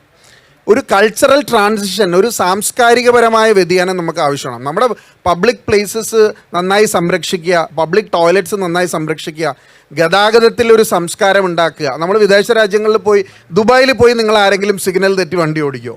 ദുബായിൽ പോയി നിങ്ങൾ പബ്ലിക്കായിട്ട് നിങ്ങൾ എവിടെയെങ്കിലും മൂത്രം ഒഴിക്കുമോ? ഇല്ലല്ലോ. അത് ആ ലോ എൻഫോഴ്സ്മെൻറ്റിനെ കുറിച്ച് കൃത്യമായ ബോധ്യമുള്ളതും അതുപോലെ അവിടെ സിവിക് സെൻസ് കൂടുതലായി ഉള്ളത് കൊണ്ടിട്ടാണ്. അപ്പോൾ ആ ഒരു അവയർനെസ്സും സിവിക് സൊസൈറ്റിയുടെ ഒരു കോപ്പറേഷനും മാലിന്യ സംസ്കരണത്തിലും ഇതുപോലെ വിഷയങ്ങളും ഉണ്ടാവണം എന്നാണ് എൻ്റെ ഒരു, ഏത് ഡെവലപ്മെൻറ്റൽ പ്രൊസീജിയേഴ്സിലും അവരുടെ ഒരു പാർട്ടിസിപ്പേഷൻ ഇസ് വെരി എസെൻഷ്യൽ. ഈ ക്ലൈമറ്റ് ചേഞ്ച് നമ്മൾ നേരിടുന്ന ഒരു വലിയ പ്രശ്നമാണ്. അപ്പോൾ ഈ കടൽ ജലനിരപ്പ് ഉയർന്നു, കായലിലും വെള്ളം കയറുന്നു. ഇപ്പോൾ നമ്മളുടെ വൈപ്പിൻ, ചെല്ലാനം, കുമ്പളങ്ങി മേഖലകളിലൊക്കെ വീടുകളിൽ ഇപ്പോൾ വെള്ളം കയറുന്നുണ്ട്. കടലാക്രമണം മൂലം അല്ലാതെ തന്നെ കായലിൽ നിന്ന് വെള്ളം കയറുന്നുണ്ട്. അപ്പോൾ ഇത് കൊച്ചി നഗരം നേരിടാൻ പോകുന്ന ഒരു വലിയ പ്രശ്നമാണ്. നമ്മുടെ പ്ലാനിങ്ങിലും നിങ്ങളുടെ ചിന്തകളിലും, നിങ്ങളുടെ എന്ന് പറയുമ്പോൾ കുറേ കാലത്തേക്ക് ജനപ്രതിനിധികളായിട്ടും അല്ലാതെയും ഒക്കെ ഈ പ്ലാനിങ് പ്രോസസ്സിൽ പങ്കാളികളായിരിക്കാൻ സാധ്യതയുള്ള ആളുകളാണ് നിങ്ങൾ. അപ്പോൾ ഈ ക്ലൈമറ്റ് ചേഞ്ച് നിങ്ങളുടെ മനസ്സിൽ എങ്ങനെയാണ് കൊച്ചിയെ കുറിച്ചിട്ട് കാണുന്നത്? അതിന് എന്ത് മുൻകരുതലാണ് എടുക്കുന്നത്? അല്ല, അതിൽ ഏറ്റവും പ്രധാനപ്പെട്ട കാര്യം എന്ന് പറയുന്നത്, നമ്മളൊരു നഗരത്തെ ആസൂത്രണം ചെയ്യുമ്പോൾ നഗരത്തിൻ്റെ പഴയ ചരിത്രവും കൂടി നമ്മളൊന്ന് നോക്കണം. ഇപ്പോൾ ജിജി പറഞ്ഞതുപോലെ ഈ ഐലൻഡ്സ് ആയിട്ടുള്ള സ്ഥലങ്ങൾ മാത്രമല്ല ഈ ഓരുവെള്ളം കയറുന്നത്. ഇപ്പോൾ ഓരുവെള്ളം കയറുന്നത് എവിടെയാണ്? പനമ്പള്ളി നഗർ മനോരമ ഓഫീസ് കഴിഞ്ഞ് കുറച്ചങ്ങ് ചെന്ന് കഴിഞ്ഞാൽ മിക്കവാറും സമയത്ത് ഇപ്പോൾ പകൽ റോഡിൽ വെള്ളം കയറുന്നതിൻ്റെ കാരണം ഈ ഓരുവെള്ളം കയറുന്നതിൻ്റെ അത് കയറാൻ കഴിയുന്ന സംവിധാനങ്ങൾ നേരത്തെ ഉണ്ടായിരുന്നത് പോയി. ഇതിൻ്റെ ഒരു ശാസ്ത്രീയമായൊരു വശം നേരത്തെ നോക്കി. നമ്മുടെ ഈ കായലിൽ നിന്നുള്ള ഉപ്പുവെള്ളം നമ്മുടെ തോടുകളിലൂടെ, അതാണ് ഇതിൻ്റെയൊക്കെ ഒരു കണക്റ്റ് എന്ന് പറയുന്നത്, തോടുകളിലൂടെ കയറി അത് നമ്മുടെ പാടങ്ങളെയും നമ്മുടെ കരഭൂമിയെയും ശുദ്ധീകരിക്കുന്നതായിരുന്നു ശരിക്കും ഓരുവെള്ളക്കയറ്റ്. അപ്പോൾ അത് എല്ലാ നമ്മൾ ഒഴിവാക്കണമെന്ന് ആഗ്രഹിക്കുന്ന എല്ലാ തരത്തിലുള്ള കാര്യങ്ങളെയും ഈ ഉപ്പുവെള്ളം നശിപ്പിക്കുകയാണ്. അതാണല്ലോ ഇപ്പോൾ പാവൽ ഉപ്പുവെള്ളത്തിൽ വളരില്ലെന്ന് പറയുന്നത്. അപ്പോൾ ഉപ്പുവെള്ളം ശരിക്ക് കയറി നമ്മുടെ ഈ കരഭൂമിയെ മുഴുവൻ ശരിയാക്കി തിരിച്ചു പോയി മഴക്കാലം വരുമ്പോൾ വളരെ സുന്ദരമായി ഈ വെള്ളം ഒഴുകിപ്പോകാനും ഇതേ തോടുകൾ തന്നെ പഴയ കാലത്ത് ഉപയോഗപ്പെട്ടിരുന്നു. അതുകൊണ്ടാണ് തോട് വെട്ടിക്കയറ്റുക എന്ന് പറയുന്നത്. ഇപ്പം ഞങ്ങളുടെയൊക്കെ കുട്ടിക്കാലത്ത് ഞാൻ പറയുന്നത്, ഞങ്ങളുടെ എല്ലാം ഈ ഞാൻ താമസിക്കുന്ന ഇപ്പോൾ ഇളമക്കര പോലുള്ള സ്ഥലങ്ങളിൽ തന്നെ, എൻ്റെ വീടൊക്കെ ഇരിക്കുന്ന സ്ഥലത്ത് ഒരുപാട് കുളങ്ങളുണ്ട്. അപ്പോൾ ഈ കുളം തേവുന്നത്, ജിജിയുടെ അവിടെ എങ്ങനെ പറയണമെന്നുണ്ടെങ്കിൽ കുളം തേവുന്നത് അതൊരു അരങ്ങായിരുന്നു. ആ പാട്ട്, അവരുടെ പാട്ട്, തേവൽ, അത് കൃത്യമായി ഓരോ കുളവും മാറി മാറി, അതിൽ തൊഴിലാളിക്ക് കിട്ടിയിരുന്ന കൂലി അതെല്ലാം വേറെ വിഷയങ്ങളാണ്. പക്ഷേ കുളം കൃത്യമായി തേവും. നമ്മുടെ തെങ്ങിനെല്ലാം തടമെടുക്കും. അത് മഴക്കാലത്തിന് തൊട്ട് മുമ്പ് എല്ലാ തെങ്ങിനും തടമെടുക്കും. ചില സമയത്ത് നമ്മൾ മറ്റ് പറമ്പിലുള്ള മറ്റ് സാധനങ്ങളൊക്കെ എടുത്ത് നമ്മൾ തടം മൂടും. രണ്ടും ചെയ്യും. അല്ല ഒരു മിനിറ്റ്, ഞാൻ ഇനി നിങ്ങൾ ഈ പഴയ കാലത്തെ അങ്ങനെ തന്നെ തിരിച്ചു കൊണ്ടുവരിക എന്ന് പറഞ്ഞാൽ നടക്കില്ല. അതാണ് ഞാൻ വളരെ പ്രത്യേകതയോടുകൂടി കനാൽ റിജുവനേഷൻ പറഞ്ഞത്. ഇപ്പം ശ്രീ ഹൈബി ഈഡൻ സ്വീവേജിനെ പറ്റി പറഞ്ഞു. ഞാൻ മിക്കവാറും ഒരു കാര്യത്തോടും വിയോജിച്ചില്ല. അപ്പോൾ അത് വെറുതെ വിയോജിക്കാതിരുന്നതല്ല, ഞാൻ നേരത്തെ പറഞ്ഞതിൽ അത് എല്ലാം ഉണ്ട്. കാരണം അനാവശ്യമായി എന്തിനാ വിയോജിക്കണത്? ആവശ്യമുണ്ടെങ്കിലല്ലേ വിയോജിക്കേണ്ട കാര്യമുള്ളൂ. പക്ഷേ നമ്മൾ ആലോചിക്കേണ്ട ഒരു കാര്യമുണ്ട്. കൊച്ചിയിലെ സ്വീവേജ് പ്ലാന്റ് എങ്ങനെ പോയത്? ഞാനതിൻ്റെ വിശദാംശങ്ങളിലേക്കൊന്നും പോകുന്നില്ല. അപ്പോൾ ഞാൻ അതുകൊണ്ടാണ് പറഞ്ഞത്, നമ്മളെല്ലാ ഇത് തിരിച്ചുമൊക്കെ അങ്ങോട്ടും ഇങ്ങോട്ടും ഒക്കെ പറയാൻ ഒരുപാട് കാര്യങ്ങളുണ്ടാവും. അതുകൊണ്ടാണ് ഞാൻ കക്ഷി രാഷ്ട്രീയത്തിന് പരിധി ഉണ്ടാവണം എന്ന് പറഞ്ഞത്. ഇപ്പോൾ ഈ കനാൽ റിജുവനേഷൻ പ്രോജക്റ്റിൻ്റെ പ്രത്യേകത എന്താ? ഞങ്ങളെല്ലാവരും കൂടി ഇരുന്ന് ചർച്ച ചെയ്തു. കനാൽ റിജുവനേഷന് ലിത്തോ മാപ്പ് അനുസരിച്ചിട്ടുള്ള വീതി വേണമെന്നായിരുന്നു ഹൈക്കോടതിയുടെ തീരുമാനം. അപ്പോൾ ബഹുമാനായ ശ്രീ രാജീവ് ഒരു മീറ്റിംഗ് വിളിച്ചു. ഹൈബി, ഞാൻ, MLA മാർ 4 പേര് ഞങ്ങൾ ഒരുമിച്ചിരുന്ന് ആലോചിച്ചു എന്താണ് കനാൽ റിജുവനേഷൻ എന്നുള്ള പവർ പോയിന്റ് പ്രസൻറ്റേഷൻ KMRയുടെ ഭാഗത്തു നിന്നുണ്ടായി. ഞങ്ങൾ പറഞ്ഞു ലിത്തോ മാപ്പിലേക്ക് പോകാൻ പറ്റില്ല. കാരണം ലിത്തോ മാപ്പിലേക്ക് പോയാൽ 1970 മാപ്പാണ്. ഇന്നത് പല ആളുകളും സ്ഥലം ലീഗലായിട്ട് വാങ്ങിച്ച ആളുകളൊക്കെ വീട് പൊളിയുക എന്ന് പറഞ്ഞാൽ ഇതൊന്നും സംഭവിക്കാൻ പോകുന്നില്ല. അപ്പോൾ തോടിനൊരു മിനിമം വിഡ്ത്ത് ഉണ്ടാകുക, 2 സൈഡിലും ഒരു സിവേജ് ലൈൻ ഇടുക, കഴിയാവുന്നത്ര സൈഡുകളിൽ ഓപ്പൺ സ്പേസസ് ഉണ്ടാക്കുക. വന്ന് നേരത്തെ ഞാൻ ഈ കൊറിയയുടെ കാര്യം പറഞ്ഞാൽ വന്നിരുന്ന് സമയം സ്പെൻഡ് ചെയ്യാൻ പോകാനും തോട് നിരന്തരമായി ക്ലീൻ ചെയ്യാൻ വേണമെങ്കിൽ ക്ലീൻ ചെയ്യാൻ കഴിയുന്ന സംവിധാനം ഉണ്ടാവുക. സിവേജ് ലൈൻസും വേസ്റ്റ് വാട്ടർ ലൈൻസും ഈ തോട്ടിൽ നിന്ന് മാറ്റിയാൽ തന്നെ തോടിൻ്റെ നിറം മാറും. തോടിൻ്റെ നിറം മാറുകയും സിവേജ് പ്ലാന്റ്സ് എല്ലായിടത്തും വരികയും ചെയ്താൽ സ്വാഭാവികമായും പിന്നെ കൊതുകിൻ്റെ പ്രശ്നം നമ്മുടെ നഗരത്തിൽ അവസാനിക്കും, വെള്ളക്കെട്ടും അവസാനിക്കും. അപ്പോൾ കനാൽ ഇപ്പോൾ ഒരു സ്ഥലം ജിജി ശ്രദ്ധിച്ചിട്ടുണ്ടാവും, ചിലവന്നൂർ കനാൽ നമ്മളിപ്പോൾ ഡീസിൽട്ട് ചെയ്യുന്നുണ്ട്.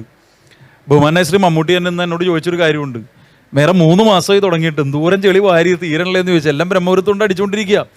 അപ്പോൾ ശരിക്ക് കംപ്ലീറ്റ് അത് നമുക്ക് കോരാൻ കഴിയണം.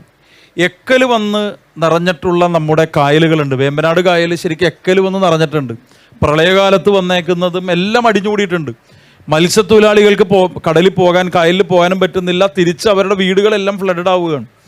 അപ്പോൾ ഇതിനെല്ലാം ശാസ്ത്രീയമായ മാർഗങ്ങളുണ്ട്. ജീവിത രീതിയിലും മനുഷ്യൻ മാറ്റം വരുത്തണം.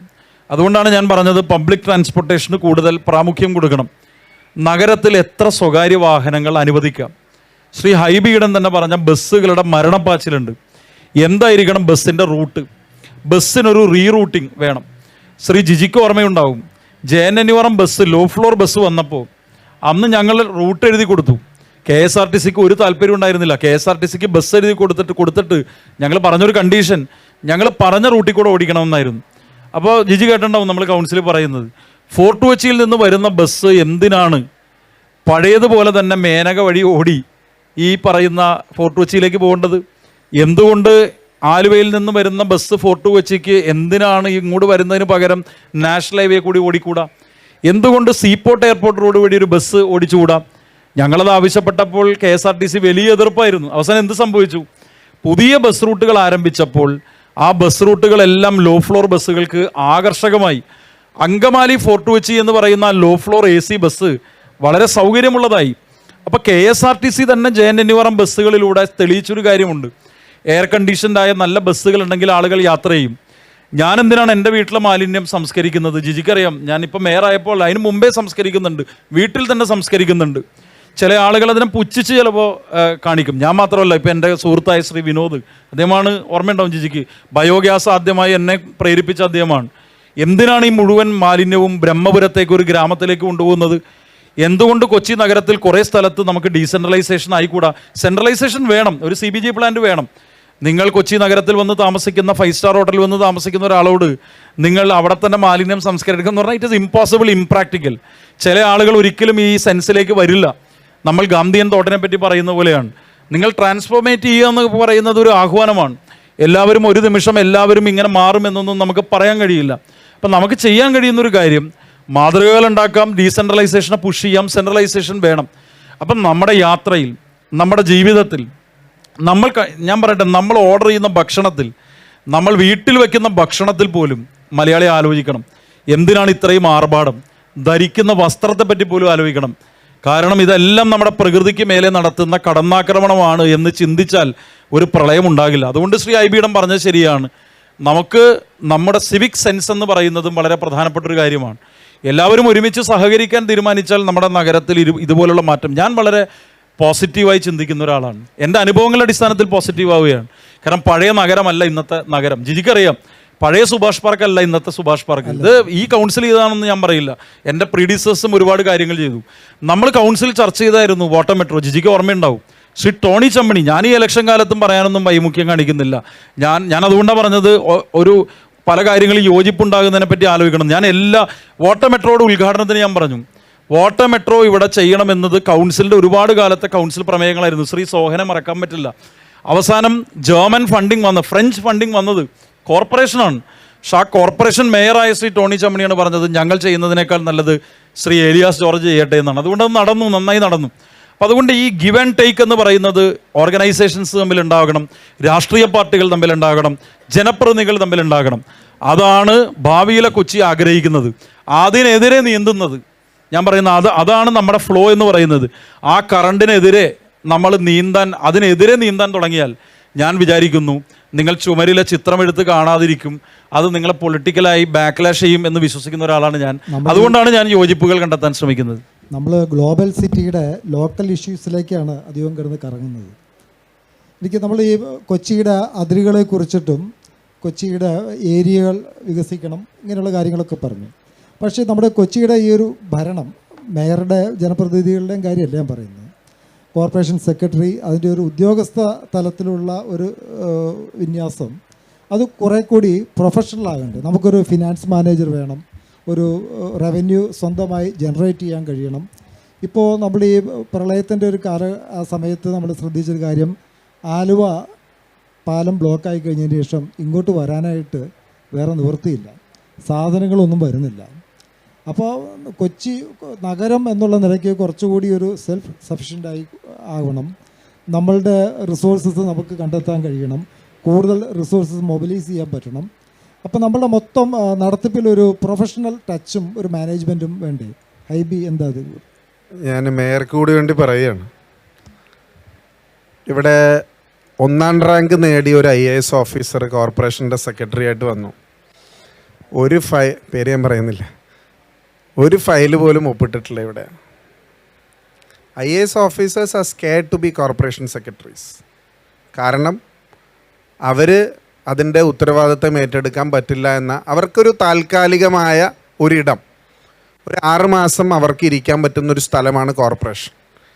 നിങ്ങളിപ്പോൾ ഇൻഡോർ എന്ന് പറയുന്ന സിറ്റി, വേസ്റ്റ് മാനേജ്മെൻറ്റ് ഏറ്റവും എഫിഷ്യൻ്റ് ആയിട്ട് നടക്കുന്ന സിറ്റി ഇൻഡോറിലാണ്. ഞാൻ പോയി കണ്ടിട്ടുള്ളതാണ് 2 തവണ.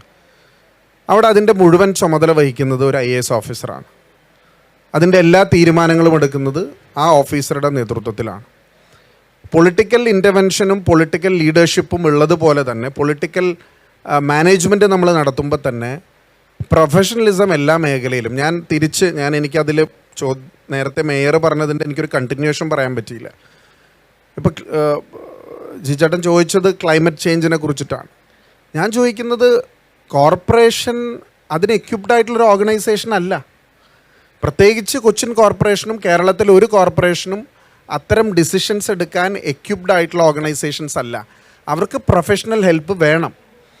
അവർക്ക് ഇപ്പോൾ ഈ ഒരു വെള്ളം കയറുന്നത് സംബന്ധിച്ച് പുത്തംവേലിക്കര മുതൽ നമ്മുടെ ജില്ലയുടെ അതിർത്തി നോക്കി കുമ്പളങ്ങി വരെയുള്ള സ്ഥലങ്ങളിൽ ഈ എക്കൽ നിറഞ്ഞ് ഉപ്പുവെള്ളം കയറി റോഡും വീട്ടിലെ വാഹനങ്ങൾ വീട്ടിലെ ഉൽപ്പന്നങ്ങൾ വരെ നശിക്കുന്നു.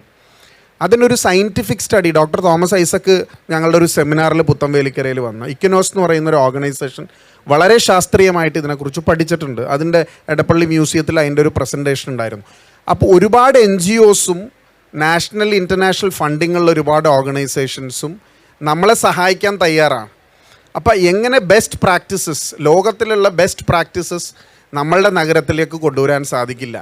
അതിന് ഈ സൂചിപ്പിച്ചതുപോലെ തന്നെ കോർപ്പറേഷൻ്റെ ഒരു പൊളിറ്റിക്കൽ ലീഡർഷിപ്പ് ഉള്ളതുപോലെ തന്നെ ചില കാര്യങ്ങളിൽ നമ്മൾക്ക് പ്രൊഫഷണൽ ഇൻ്റർവെൻഷൻ വേണം. അത് റിസർച്ച് നടത്താനും കൂടുതൽ കാര്യക്ഷമമായി പ്രവർത്തിക്കാനും ഇവിടെ സൂചിപ്പിച്ച ഫിനാൻസ് ഹാൻഡിൽ ചെയ്യാനും എല്ലാം അതിന് പരിചയസമ്പന്നരായിട്ടുള്ള ആളുകളെ കൂടി ഉൾപ്പെടുത്തിയാൽ ഇനിയുള്ള കാലത്ത്, ഞാൻ നേരത്തെ പറഞ്ഞല്ലോ, നഗരം നമ്മളൊരു ഇട്ടാവട്ട നഗരമല്ല. നഗരത്തിന് ഒരു നിങ്ങൾ പറഞ്ഞ അർത്ഥത്തിൽ ഒരു ഗ്ലോബൽ സിറ്റി എന്നുള്ള അർത്ഥത്തിലേക്ക് വരണമെങ്കിൽ നമ്മുടെ കൊച്ചി നഗരത്തെ കൂടുതൽ എംപവർ ചെയ്യണം. ഇപ്പോൾ എല്ലാം വിദേശത്തുനിന്ന് കോപ്പി അടിക്കണം എന്നല്ല നമ്മൾ പറയുന്നത്. ഞാൻ പറഞ്ഞല്ലോ ബെസ്റ്റ് പ്രാക്ടീസസ്. ഇപ്പോൾ ചില നഗരങ്ങളിൽ പോലീസിൻ്റെ നിയന്ത്രണം മേയർക്കുണ്ട്, അതിനോട് എനിക്ക് യോജിപ്പില്ല. പക്ഷേ ബാക്കി ഒരുപാട് മേഖലകളിൽ കോർപ്പറേഷന് വികസിക്കാൻ കഴിയുന്ന ഒരുപാട് കാര്യങ്ങളുണ്ട്. But everywhere there should be A political will. ഇപ്പോൾ സാധ്യമല്ല എന്ന് പറഞ്ഞ ഗോശ്രീ പാലങ്ങളും അന്താരാഷ്ട്ര സ്റ്റേഡിയവും സിയാൽ മാതൃകയും എല്ലാം സാധ്യമായത് ഒരു പൊളിറ്റിക്കൽ ഇൻ്റർവെൻഷനും രാഷ്ട്രീയ ഇച്ഛാശക്തിയും ഉണ്ടായതുകൊണ്ട് തന്നെയാണ്. അപ്പോൾ പൊളിറ്റിക്കൽ ലീഡർഷിപ്പ് പാട്രണേജ് എടുക്കണം. അതോടൊപ്പം തന്നെ എവിടെയെല്ലാം പ്രൊഫഷണലിസം കൊണ്ടുവരാൻ പറ്റുമോ അവിടെയെല്ലാം, ഞാൻ നേരത്തെ പറഞ്ഞ എല്ലാ സെക്ടേഴ്സിലും, ക്ലൈമറ്റ് ചേഞ്ചിലും എയർ ക്വാളിറ്റി ഇൻഡെക്സിലും നമ്മൾക്ക് പ്രാവീണ്യമില്ലാത്ത, ഞങ്ങൾ ലോ മേക്കേഴ്സാണ്. ഇറ്റ് ഡസൻറ്റ് മീൻ ദറ്റ് ഞങ്ങൾ ഉണ്ടാക്കുന്ന എല്ലാ ലോയും പാർലമെൻറ്റിൽ പാസ്സാക്കുന്നതിനെക്കുറിച്ച് ഞങ്ങൾക്ക് വിവരമുള്ള ആളുകളല്ല. മാരിടൈം ലോ വരുമ്പോൾ ഞങ്ങൾ മാരിടൈം ലോയേഴ്സായിട്ട് സംസാരിക്കും, ഞങ്ങൾക്ക് എൻവയറമെൻ്റൽ എക്സ്പേർട്സായിട്ട് സംസാരിക്കും, മത്സ്യത്തൊഴിലാളികളുമായിട്ട് സംസാരിക്കും. അപ്പോൾ ആ എക്സ്പെർട്ടീസ് ഉള്ള ആളുകളുമായി സംവേദിക്കുക, അത് ലോ മേക്കിംഗ് പ്രോസസ്സിൽ അവരുടെ പെർസ്പെക്റ്റീവ് ഉണ്ടാക്കുക എന്നുള്ളത് ഒരു പ്രധാനപ്പെട്ട ആസ്പെക്റ്റാണ്. അത് തീർച്ചയായിട്ടും നഗരസഭകളിലേക്കും, കോർപ്പറേഷൻ ഒരു ഭയങ്കര പവർഫുൾ ബോഡിയാണ്. നമ്മുടെ അധികാര വിരേന്ദ്രീകരണത്തിലൊരു പ്രധാനപ്പെട്ട ഇൻസ്റ്റിറ്റ്യൂഷനാണ് കോർപ്പറേഷൻ. ആ കോർപ്പറേഷനെ എങ്ങനെയെല്ലാം നമുക്ക് എംപവർ ചെയ്യാൻ പറ്റുമോ വി ഷുഡ് എംപവർ ദം എന്നാണ് എൻ്റെ അഭിപ്രായം. ഞാനതിനോട് ഞങ്ങൾ തമ്മിൽ ഈ കാര്യം ഇതിനു മുമ്പ് ഒക്കെ സംസാരിച്ചിട്ടുള്ളതാണ്. ഇപ്പോൾ ഏർബൻ കമ്മീഷൻ, ഞാനും കൂടി കോ ചെയറായിട്ടുള്ള ഏർബൻ കമ്മീഷൻ്റെ ഒരു പ്രധാനപ്പെട്ട നിർദ്ദേശം ഇപ്പോൾ ക്യാബിനറ്റിൻ്റെ പരിഗണനയിലേക്ക് അത് വരാൻ പോവുകയാണ്. ഞാൻ വിചാരിക്കുന്നത് മുഖ്യമന്ത്രി അതിനോട് വളരെ പോസിറ്റീവാണെന്നാണ്. അപ്പോൾ അതിലൊരു ഞങ്ങളുടെ പ്രധാനപ്പെട്ട ഒരു സജഷൻ ഇതാണ്, പ്രൊഫഷണലൈസേഷൻ. ജിജി കേട്ടിട്ടുണ്ടാവും, പണ്ട് മുതലേ ഞങ്ങളിത് പറഞ്ഞുകൊണ്ടിരിക്കുന്ന. അതിലൊന്നും നമുക്കിപ്പോഴും ഒരു പ്രോപ്പർ ടൗൺ പ്ലാനർ ഇല്ല കോർപ്പറേഷനിൽ. ഗുജറാത്തിലെ നഗരങ്ങളിൽ എന്ന് പറഞ്ഞാൽ ഇഷ്ടംപോലെ പ്ലാനേഴ്സാണ്. അപ്പം നിങ്ങൾക്ക് ഈവൺ ഒരാൾ പോലും ഇല്ലെന്ന് പറഞ്ഞാൽ ഒന്ന് ആലോചിച്ച് നോക്കി. നിങ്ങൾക്കൊരു ടൗൺ പ്ലാനർ വേണം, നിങ്ങൾക്കൊരു ഫിനാൻസ് മാനേജർ വേണം, നിങ്ങൾക്കൊരു പ്രോപ്പർലി എക്യൂപ്ഡ് ആയിട്ടുള്ള ഒരു IT മാനേജർ വേണം. നമ്മുടെ വിദേശ നഗരങ്ങളിലുള്ളത് സിറ്റി മാനേജറാണ്. നേരത്തെ പറഞ്ഞ പോലെ സെക്രട്ടറിക്ക് ഒരു സിറ്റി മാനേജറാണ്. നിങ്ങൾക്ക് വേണമെങ്കിൽ ഒരു പ്രൊഫഷണലി എക്യൂപ്ഡ് ആയിട്ടുള്ള ഒരു ആൾ സിറ്റി മാനേജറെ പോലെ നിന്ന് നിങ്ങൾ ഈ 5 കൊല്ലം സ്കീം ചെയ്യുന്ന കാര്യങ്ങൾ നടപ്പിലാക്കുന്നതിന് വേണ്ടി മാത്രം, അയാൾ ഡേ ടു ഡേ കാര്യങ്ങളൊന്നും ഇടപെടില്ല. ഇപ്പം ഞാനതിൽ വച്ചൊരു നിർദ്ദേശം അത് തന്നെയാണ് ഗവൺമെൻറ്റിലേക്ക് കൊടുത്തത്. ഇങ്ങനെയാണ്, 5 കൊല്ലത്തേക്ക് ഒരു മേയർക്കും കൗൺസിലിനും സെലക്ട് ചെയ്യാൻ പറ്റണം. കാരണം ഇതൊക്കെ ഫിനാൻസിൽ പോയി അംഗീകാരം കിട്ടി വന്നാൽ നടക്കില്ല. കാരണം ഒരിക്കലും അംഗീകാരം കിട്ടില്ല. കോർപ്പറേഷൻ്റെ എക്സ്ചെക്കേഴ്സിൽ നിന്നാണ് കോർപ്പറേഷൻ്റെ തൊഴിലാളികളുടെ ശമ്പളം കൊടുക്കുന്നത്. അപ്പം ഇങ്ങനെ പ്രൊഫഷണലി എക്യുപ്ഡ് ആയിട്ടുള്ള ആളുകളുടെ സർവീസസ് ഹയർ ചെയ്യാൻ 5 കൊല്ലത്തേക്ക്. ഇന്നത്തെ കാലത്ത് പഴയതുപോലെ 30 കൊല്ലമൊന്നും ജോലിക്ക് നിൽക്കാൻ ആരും തയ്യാറല്ല, കുട്ടികളാരും തയ്യാറല്ല, അവർ മാറിക്കൊണ്ടിരിക്കും. അപ്പോൾ സ്വാഭാവികമായും നല്ല പരിചയസമ്പന്നരായ ആളുകളെ നമുക്ക് ഉപയോഗിക്കാൻ കഴിയും. നമ്മുടെ പെരുമാറ്റം കൂടി ഈ IAS തുടരുന്നതിൽ പ്രധാനമാണ്. ഈ കൗൺസിൽ കാലത്ത് ബാബു അബ്ദുൽ ഖാദർ ഇവിടെ ഇരുന്നു, നല്ല സർവീസായിരുന്നു. വേറെ ഞാനിപ്പോൾ ഓരോരുത്തരും പേര് പറയുന്നില്ല. ഇത്തവണ IAS തയ്യാറായിരുന്നു ലാസ്റ്റ് ലെഗിൽ, നമ്മളെ വേണ്ടെന്ന് പറഞ്ഞ്. കാരണം ഈ കൗൺസിൽ തെരഞ്ഞെടുപ്പിൻ്റെ സെഷൻ ആരംഭിക്കുമ്പോൾ എന്താകുമെന്ന് നമുക്ക് പേടിയുണ്ടായിരുന്നു. ശ്രീ ഹൈബീഡൻ പറഞ്ഞാൽ ശരി, അങ്ങനെ ഒരാൾ ഇവിടെ ഉണ്ടാകണം. അല്ലെങ്കിൽ എന്ത് പറ്റുമെന്ന് വെച്ചാൽ പിന്നോറുള്ള കാര്യമൊക്കെ പറഞ്ഞില്ല. അല്ലെങ്കിൽ നമ്മൾ സിറ്റി ചില സമയത്ത് ആളുകളുടെ മുമ്പിൽ രജിസ്റ്റർ ചെയ്യപ്പെടുമ്പോൾ, പുറത്ത് സംസാരിക്കുമ്പോൾ, കൊച്ചി എന്ന് പറഞ്ഞാൽ വിദേശത്ത് ഉൾപ്പെടെയുള്ള ഒരുപാട് സ്ഥലങ്ങളിൽ നിങ്ങളെ കേൾക്കാൻ ആളുകളുണ്ട്. അപ്പോൾ ആ സമയത്ത് നിങ്ങളുടെ ഒരു സെക്രട്ടറി പോയിട്ട്, കോർപ്പറേഷൻ സെക്രട്ടറി എന്നാണല്ലോ നമ്മൾ പറയുന്നത്, അവിടെ അത് സംവേദിക്കാൻ പറ്റാത്ത ഒരാൾ പോയിട്ട് കാര്യമില്ല. അപ്പോൾ അതുകൊണ്ട് പ്രൊഫഷണലൈസേഷൻ എന്ന് പറയുന്നത് വളരെ പ്രധാനപ്പെട്ട ഒരു കാര്യമാണ്. പ്രൊഫഷണലൈസേഷൻ വന്നാൽ നമ്മുടെ വരുമാനവും വർദ്ധിക്കും എന്നാണ് എനിക്ക് തോന്നുന്നത്. ഇപ്പോഴും നമ്മുടെ പ്രശ്നം ശ്രീ ഹൈബീഡൻ പറഞ്ഞത് ശരിയാണ്. ഒരു തീരുമാനം നമ്മുടെ കൊച്ചി കോർപ്പറേഷൻ, ഇത് എത്ര നാട്ടുകാർക്ക് അറിയാം? കൊച്ചി നഗരസഭ, ജിജി കുറേ ആൾ റിപ്പോർട്ട് ചെയ്തുകൊണ്ടറിയാം, IBക്ക് പോലും മുഴുവൻ കാര്യങ്ങൾ അറിയണ്ടാവില്ല. 10,000 രൂപ കൊച്ചി കോർപ്പറേഷൻ്റെ തുക ചെലവഴിക്കണമെങ്കിൽ, ബഡ്ജറ്റിൽ പറഞ്ഞൊരു കാര്യം ചെയ്യണമെങ്കിൽ, അതല്ലേ സമൃദ്ധിയൊക്കെ ഇങ്ങനെ ആയത്. സമൃദ്ധിയും ഷീലോഡ്ജൊക്കെ നമ്മൾ എന്തുകൊണ്ടാണ് നമ്മുടെ പൈസ ചിലവാക്കാതിരുന്നത്? CSRന് പിന്നാലെ പോയതെന്താ? സമൃദ്ധി ഞാൻ ബഡ്ജറ്റിൽ പ്രഖ്യാപിച്ചിട്ട് കാര്യമില്ല. 1 രൂപ സമൃദ്ധിക്ക് ഞാൻ ചെലവഴിക്കണമെങ്കിൽ എനിക്ക് ഗവൺമെൻറ് ഓഫ് കേരളയുടെ അനുമതി വേണം. നിങ്ങൾ ലോകത്ത് എവിടെയെങ്കിലും കേട്ടിട്ടുണ്ടോ?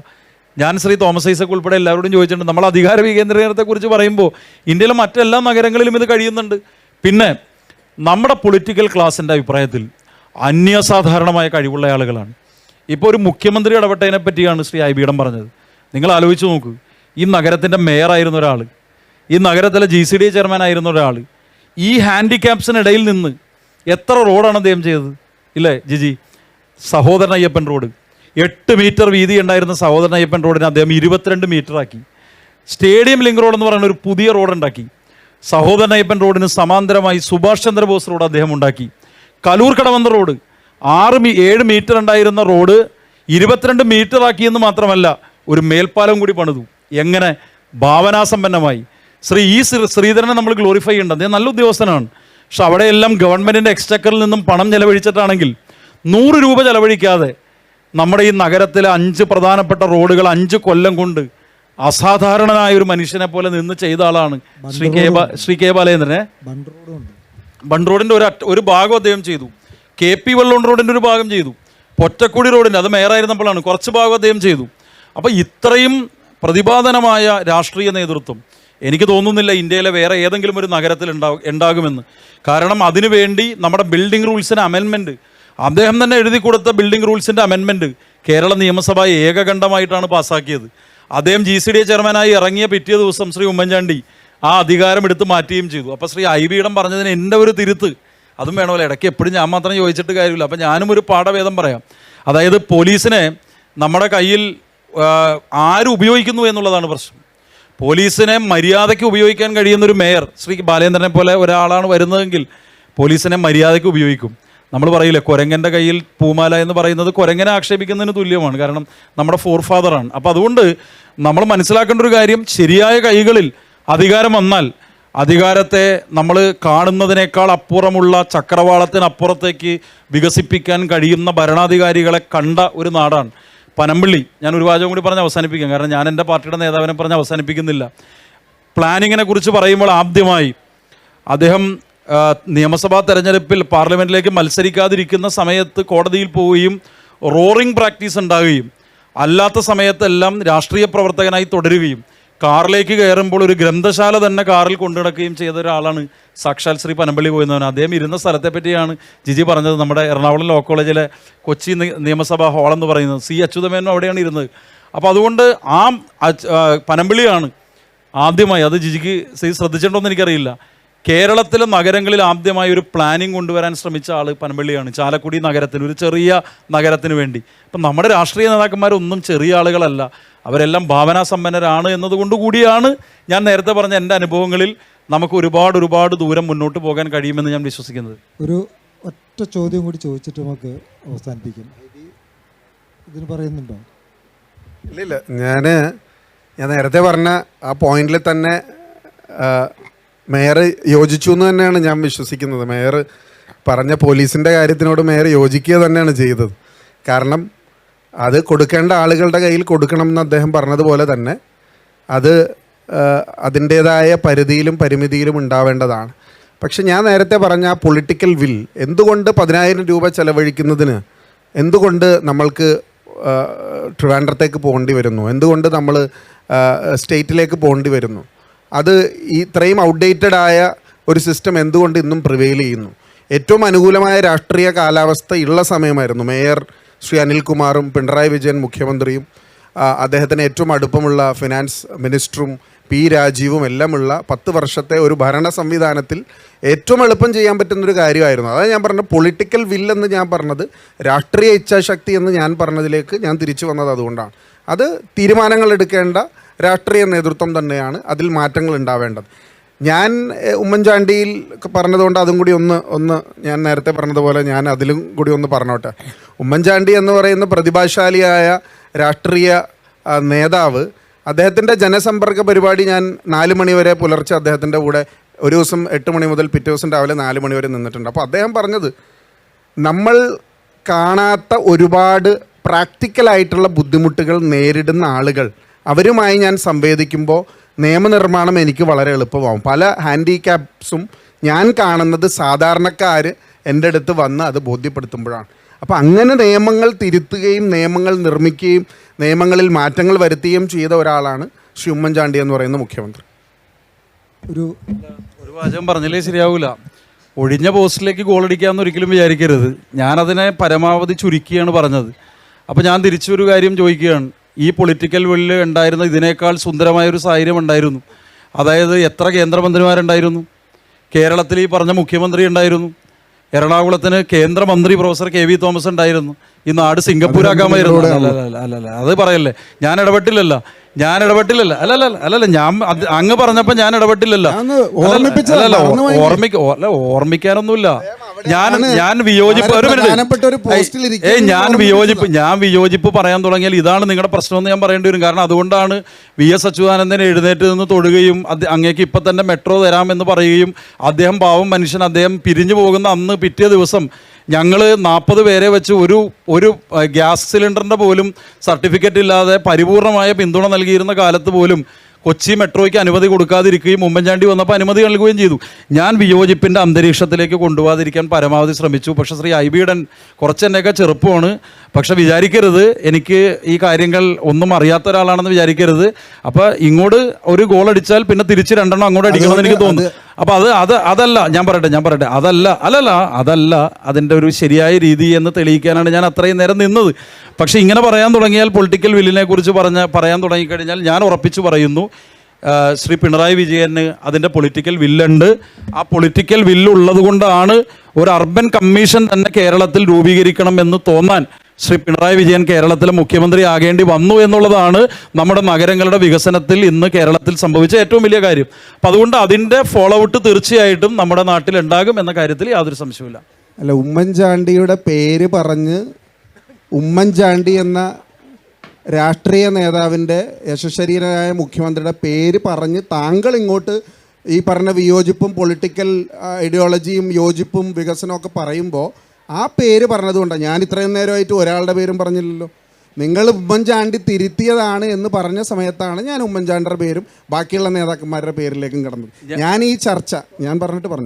ഞാൻ ഈ ചർച്ച ഒരു ക്രിയേറ്റീവായി കൊച്ചിയുടെ വികസനത്തിൻ്റെ ആശയം പരിപൂർണമായി യോജിപ്പിൻ്റെ തലങ്ങളിൽ എത്തിക്കാൻ പറ്റുന്ന തലങ്ങളിലേക്ക് എത്തിക്കുക എന്ന ഉദ്ദേശം മാത്രമേ ഉള്ളൂ. ഉമ്മൻചാണ്ടി അനാവശ്യമായ ഒരു ചർച്ചയിലേക്ക് കൊണ്ടുവന്നത് കൊണ്ടിട്ടാണ് ഞാനെപ്പോഴും പൊളിറ്റിക്കൽ വിൽ എന്നേ പറഞ്ഞുള്ളൂ. ഞാൻ ഉമ്മൻചാണ്ടി വന്നപ്പോഴാണ് ഞാൻ ബാക്കിയുള്ള ആൾക്കാരെയൊക്കെ ഇതിലേക്ക് വലിച്ചഴക്കേണ്ടി വന്നു. ഞാനൊരു കാര്യം വളരെ ക്ലിയർ ആക്കുകയാണ്. ശ്രീ ഉമ്മൻചാണ്ടിയെക്കുറിച്ച് ഞാൻ എന്താ പറഞ്ഞത്? ശ്രീ ബാലചന്ദ്രനെ പോലെ, ഞാൻ വീണ്ടും ആവർത്തിക്കുകയാണ്, കേട്ടിരുന്ന സദസ്യർക്ക് ആർക്കും അതിൽ കൺഫ്യൂഷൻ ഉണ്ടെന്ന് എനിക്ക് തോന്നുന്നില്ല. ബാലചന്ദ്രനെ പോലെ ഒരാൾ GCDA ചെയർമാനായിരുന്ന് പിരിയുന്നത് വരെ നമ്മുടെ കൊച്ചി നഗരത്തിലും കേരളത്തിലും ബിൽഡിംഗ് റൂൾസിലെ അമെൻമെൻറ്റ് നിലനിർത്തി. ശ്രീ ബാലചന്ദ്രൻ സ്റ്റെപ്പ് ഡൗൺ ചെയ്തപ്പോൾ ശ്രീ ഉമ്മൻചാണ്ടി മുഖ്യമന്ത്രി ആയിരുന്നപ്പോൾ അത് അവസാനിപ്പിച്ചു. എന്തുകൊണ്ട്? നമ്മൾ രണ്ടുപേരും യോജിച്ച വേറൊരു ഫാക്ടർ വന്നു. എന്താ? പോലീസിൻ്റെ അധികാരം, ഞാനത് പറഞ്ഞല്ലോ, പോലീസിൻ്റെ അധികാരം റൈറ്റായിട്ടുള്ള ആളുണ്ടെങ്കിൽ മേയർക്ക് കൊടുക്കുന്നതിന് യാതൊരു തെറ്റുമില്ല എന്ന് പറയാനാണ് ഞാനിത് സൂചിപ്പിച്ചത്. അപ്പോൾ അതിൻ്റെ ഒപ്പം അതിന് പിന്നെ മാലപ്പടക്കം പോലെ പൊട്ടി വന്ന് അത് മേയർ അനിൽകുമാർ ഉണ്ടായിരുന്നു, ധനകാര്യമന്ത്രിയായിട്ട് വളരെ അടുപ്പമാണ്, ശ്രീ പിണറായി വിജയനായിട്ട് കൂടുതൽ അടുപ്പമാണെന്നൊക്കെ പറഞ്ഞാൽ അപ്പോഴാണ് ഞാൻ പറഞ്ഞത്, നിങ്ങൾ ഈ ചർച്ചയുടെ എല്ലാ സ്പിരിറ്റും നോക്ക്. ഞാൻ ടോണി ചെമ്മനയുടെ പേര് പറഞ്ഞില്ലേ? ഞാൻ ഇപ്പോൾ മാത്രമല്ലല്ലോ പറഞ്ഞു, ഞാൻ പറഞ്ഞല്ലോ വാട്ടർ മെട്രോവിൻ്റെ ഉദ്ഘാടനത്തിന് ഞാൻ പരസ്യമായി പ്രസംഗിച്ച എല്ലാ മാധ്യമങ്ങളുടെ കയ്യിൽ അതിൻ്റെ ഫുട്ടേജ് ഉണ്ടാവും. ഇത് തെരഞ്ഞെടുപ്പിൻ്റെ സന്ദർഭത്തിലാണ് ഞാൻ പറയുന്നത് ടോണി ചെമ്മനയുടെ പേര്. ടോണി ചെമ്മണിയെ ഞാനുമായി ബന്ധപ്പെട്ട് എന്താ പറയണമെന്ന് എല്ലാവരും TV കണ്ടുകൊണ്ടിരിക്കുക. ടോണി ചെമ്മനയുടെ പേര് ഒരു മിനിറ്റ് അങ്ങനെ പതുക്കെ ഏതായാലും മനോരമ തുടങ്ങിയില്ല, അപ്പോൾ നമുക്ക് പറഞ്ഞു തീർക്കാം ചേച്ചി. അപ്പോൾ അതുകൊണ്ടാണ് ഞാൻ പറഞ്ഞത്, നമുക്ക് ഇതിൽ ഞാൻ പല സന്ദർഭത്തിലും പറഞ്ഞല്ലോ എനിക്ക് വിയോജിപ്പുകളില്ല. ഹൈബി ഈഡൻ, ഞാൻ അതും കൂടി പറഞ്ഞു, ഹൈബി ഈഡൻ എന്ന ആളെ വ്യക്തിപരമായി ഇതിനേക്കാൾ കൂടുതൽ ഒരു ജനറസായ ഒരാൾക്ക് എങ്ങനെ പ്രതികരിക്കാൻ കഴിയും? ഞാൻ ആവശ്യത്തിൽ കൂടുതൽ ഞാൻ എടുത്തു പറഞ്ഞു. ഹൈബി ഈഡൻ എന്ന് പറഞ്ഞ ആൾ അദ്ദേഹത്തിൻ്റെ രാഷ്ട്രീയ പാർട്ടിയിൽ നിന്ന് പാവപ്പെട്ടവർക്ക് നഗരത്തിൽ പട്ടയം കൊടുക്കണമെന്ന് പറഞ്ഞപ്പോൾ അതിനോട് യോജിക്കുന്ന ഒരാളാണ് ഞാനെന്ന് പറഞ്ഞു. ഹാപ്പിനെസ് ഇൻഡെക്സിൻ്റെ കാര്യം പറഞ്ഞു. അതുകൊണ്ട് ഞാൻ തന്നെ ക്ലോസ് ചെയ്യാൻ ചേച്ചി ബുദ്ധിമുട്ടുണ്ടോ? അപ്പോൾ അതുകൊണ്ട് നമ്മളിങ്ങനെ ഒരുമിച്ചിരുന്ന് സംസാരിക്കുമ്പോൾ ഞാൻ വിചാരിക്കുന്നത് നമ്മുടെ ജനങ്ങൾ ആഗ്രഹിക്കുന്നൊരു കാര്യം, നമ്മൾ അവസാനം പറയുന്ന ചെറിയ പൊട്ടലും ചീറ്റലും അതൊക്കെ സ്വാഭാവികമാണ്. അടുത്തടുത്തിരിക്കുമ്പോൾ ചെറിയ ഉരസലില്ലെങ്കിൽ പിന്നെ കസേര ഇടുന്നതിൽ യാതൊരു അർത്ഥവുമില്ലാതായി മാറും. പക്ഷെ അതൊക്കെ ഒരു ചെറിയ പൊട്ടലും ചീറ്റലുമായി നിർത്തിയിട്ട് നമ്മുടെ ആത്യന്തികമായ ലക്ഷ്യം എന്ന് പറയുന്നത് നേരത്തെ പറഞ്ഞ ഞങ്ങൾ യോജിച്ച ഒരു വൈഡർ പ്ലാറ്റ്ഫോമിൽ തന്നെ ഒരുപാട് യോജിപ്പുകൾ കണ്ടുപിടിക്കാൻ കഴിയുന്ന ഒരു സന്ദർഭത്തിൽ ഹോർത്തൂസ് ഈ സെഷനിൽ കൊണ്ടുവന്ന കൊച്ചി ഒരു ആഗോള നഗരമാക്കി മാറണം എന്ന ആ ഒരു കൺസെപ്റ്റിന് സാധ്യതയുണ്ട് എന്ന് പറഞ്ഞു തുടങ്ങിയ എൻ്റെ അഭിപ്രായത്തിൽ ഞാൻ വീണ്ടും തിരിച്ചു വരുന്നു. അതിന് ഞാനും ശ്രീ ഹൈബി ഈഡനും അല്ലെങ്കിൽ മറ്റുള്ളവരും, ഞാൻ പിന്നെ ഇപ്പോൾ ഒഴിയാണ്, അദ്ദേഹം MP ആയിട്ട് തുടരുകയാണ്. അപ്പോൾ ഇന്ന് നാളെ വരാനിരിക്കുന്ന ആളുകളുമൊക്കെ സ്വാഭാവികമായും യോജിച്ച് പ്രവർത്തിക്കണം എന്ന ആ അഭിപ്രായത്തോട് ഞാൻ പരിപൂർണമായും യോജിക്കുകയാണ്. നമുക്ക് തന്നിരിക്കുന്ന സമയം അവസാനിച്ചു. അപ്പോൾ അതിലെൻ്റെ അവസാനത്തെ ചോദ്യം ഇതായിരുന്നു, അതായത് നമ്മളുടെ നഗരജീവിതം കുറേ കൂടി ആസ്വാദ്യകരമാക്കാൻ എന്ത് ചെയ്യണമെന്നുള്ളത്. ആ ചോദ്യം ഞാൻ ചോദിക്കുന്നില്ല, കാരണം ഇത്തരം ചെറിയ തർക്കങ്ങളൊക്കെ ഉള്ളപ്പോൾ നമുക്ക് നഗരജീവിതം കുറേ കൂടി ആസ്വാദ്യകരമായിരിക്കും. പിന്നെ നമ്മളുടെ ഒരു ഗ്ലോബൽ സിറ്റി ആയിട്ട് വികസിക്കുന്ന കൊച്ചിയിൽ കൊതുകും ഉണ്ടാകും. അപ്പോൾ നമ്മുടെ ജീവിതത്തിൽ വലിയ മാറ്റങ്ങളൊന്നും വരാൻ പോകുന്നില്ല. അപ്പോൾ ഇത്രയും പറഞ്ഞതുകൊണ്ട് നീണ്ടുപോകരുത്. കഴിഞ്ഞ ദിവസം മേയറുടെ സ്വന്തം വീടിരിക്കുന്ന വാർഡിൽ മേയറെ ഞങ്ങൾ ഒരു സംഘടനയുടെ പേരിൽ മേയറെ സ്വീകരിച്ചിരുന്നു. അദ്ദേഹത്തെ അഭിനന്ദിച്ച് അദ്ദേഹത്തിൻ്റെ നടത്തിയ സർവീസസിന് വേണ്ടി അദ്ദേഹത്തെ ആദരിക്കുന്നൊരു ചടങ്ങുണ്ടായിരുന്നു. അതിൽ ഞാനും പറഞ്ഞത് മേയറെക്കുറിച്ച് വളരെ പോസിറ്റീവായിട്ട് തന്നെയാണ്. ഞങ്ങൾ രാഷ്ട്രീയത്തിൽ പോസിറ്റിവിറ്റി കാത്തു സൂക്ഷിക്കാൻ ആഗ്രഹിക്കുന്ന ആളുകളാണ്. അതുകൊണ്ട് മേയറുടെ പല സ്ഥലങ്ങളിലും ഞാൻ മേയർ ഒരുപാട് പ്രകീർത്തിച്ചിട്ടുണ്ട്. അത് മേയർക്ക് അതിൽ അഭിപ്രായ വ്യത്യാസം ഉണ്ടാവില്ല എന്ന് എനിക്ക് തോന്നുന്നു. അപ്പോൾ അതിൽ അഭിപ്രായ ഭിന്നതയൊന്നുമില്ല. മേയർ പറഞ്ഞ കാര്യത്തിനോട് പോസിറ്റീവായിട്ടുള്ള കാര്യമോട് പോസിറ്റീവായിട്ട് തന്നെ നിൽക്കുന്നു. ഞാൻ നേരത്തെ പറഞ്ഞതുപോലെ തന്നെ ഒരു വ്യക്തി കേന്ദ്രീകൃതമായി നിയമനിർമ്മാണം നടത്താൻ സാധിക്കുന്നില്ല എന്ന് പറഞ്ഞ മേയറിൻ്റെ അതേ ഇടത്തിൽ തന്നെയാണ് ഞാൻ നിൽക്കുന്നത്. ആ വിയോജിപ്പ് മാത്രമേ ഞാൻ പ്രകടിപ്പിച്ചിട്ടുള്ളൂ.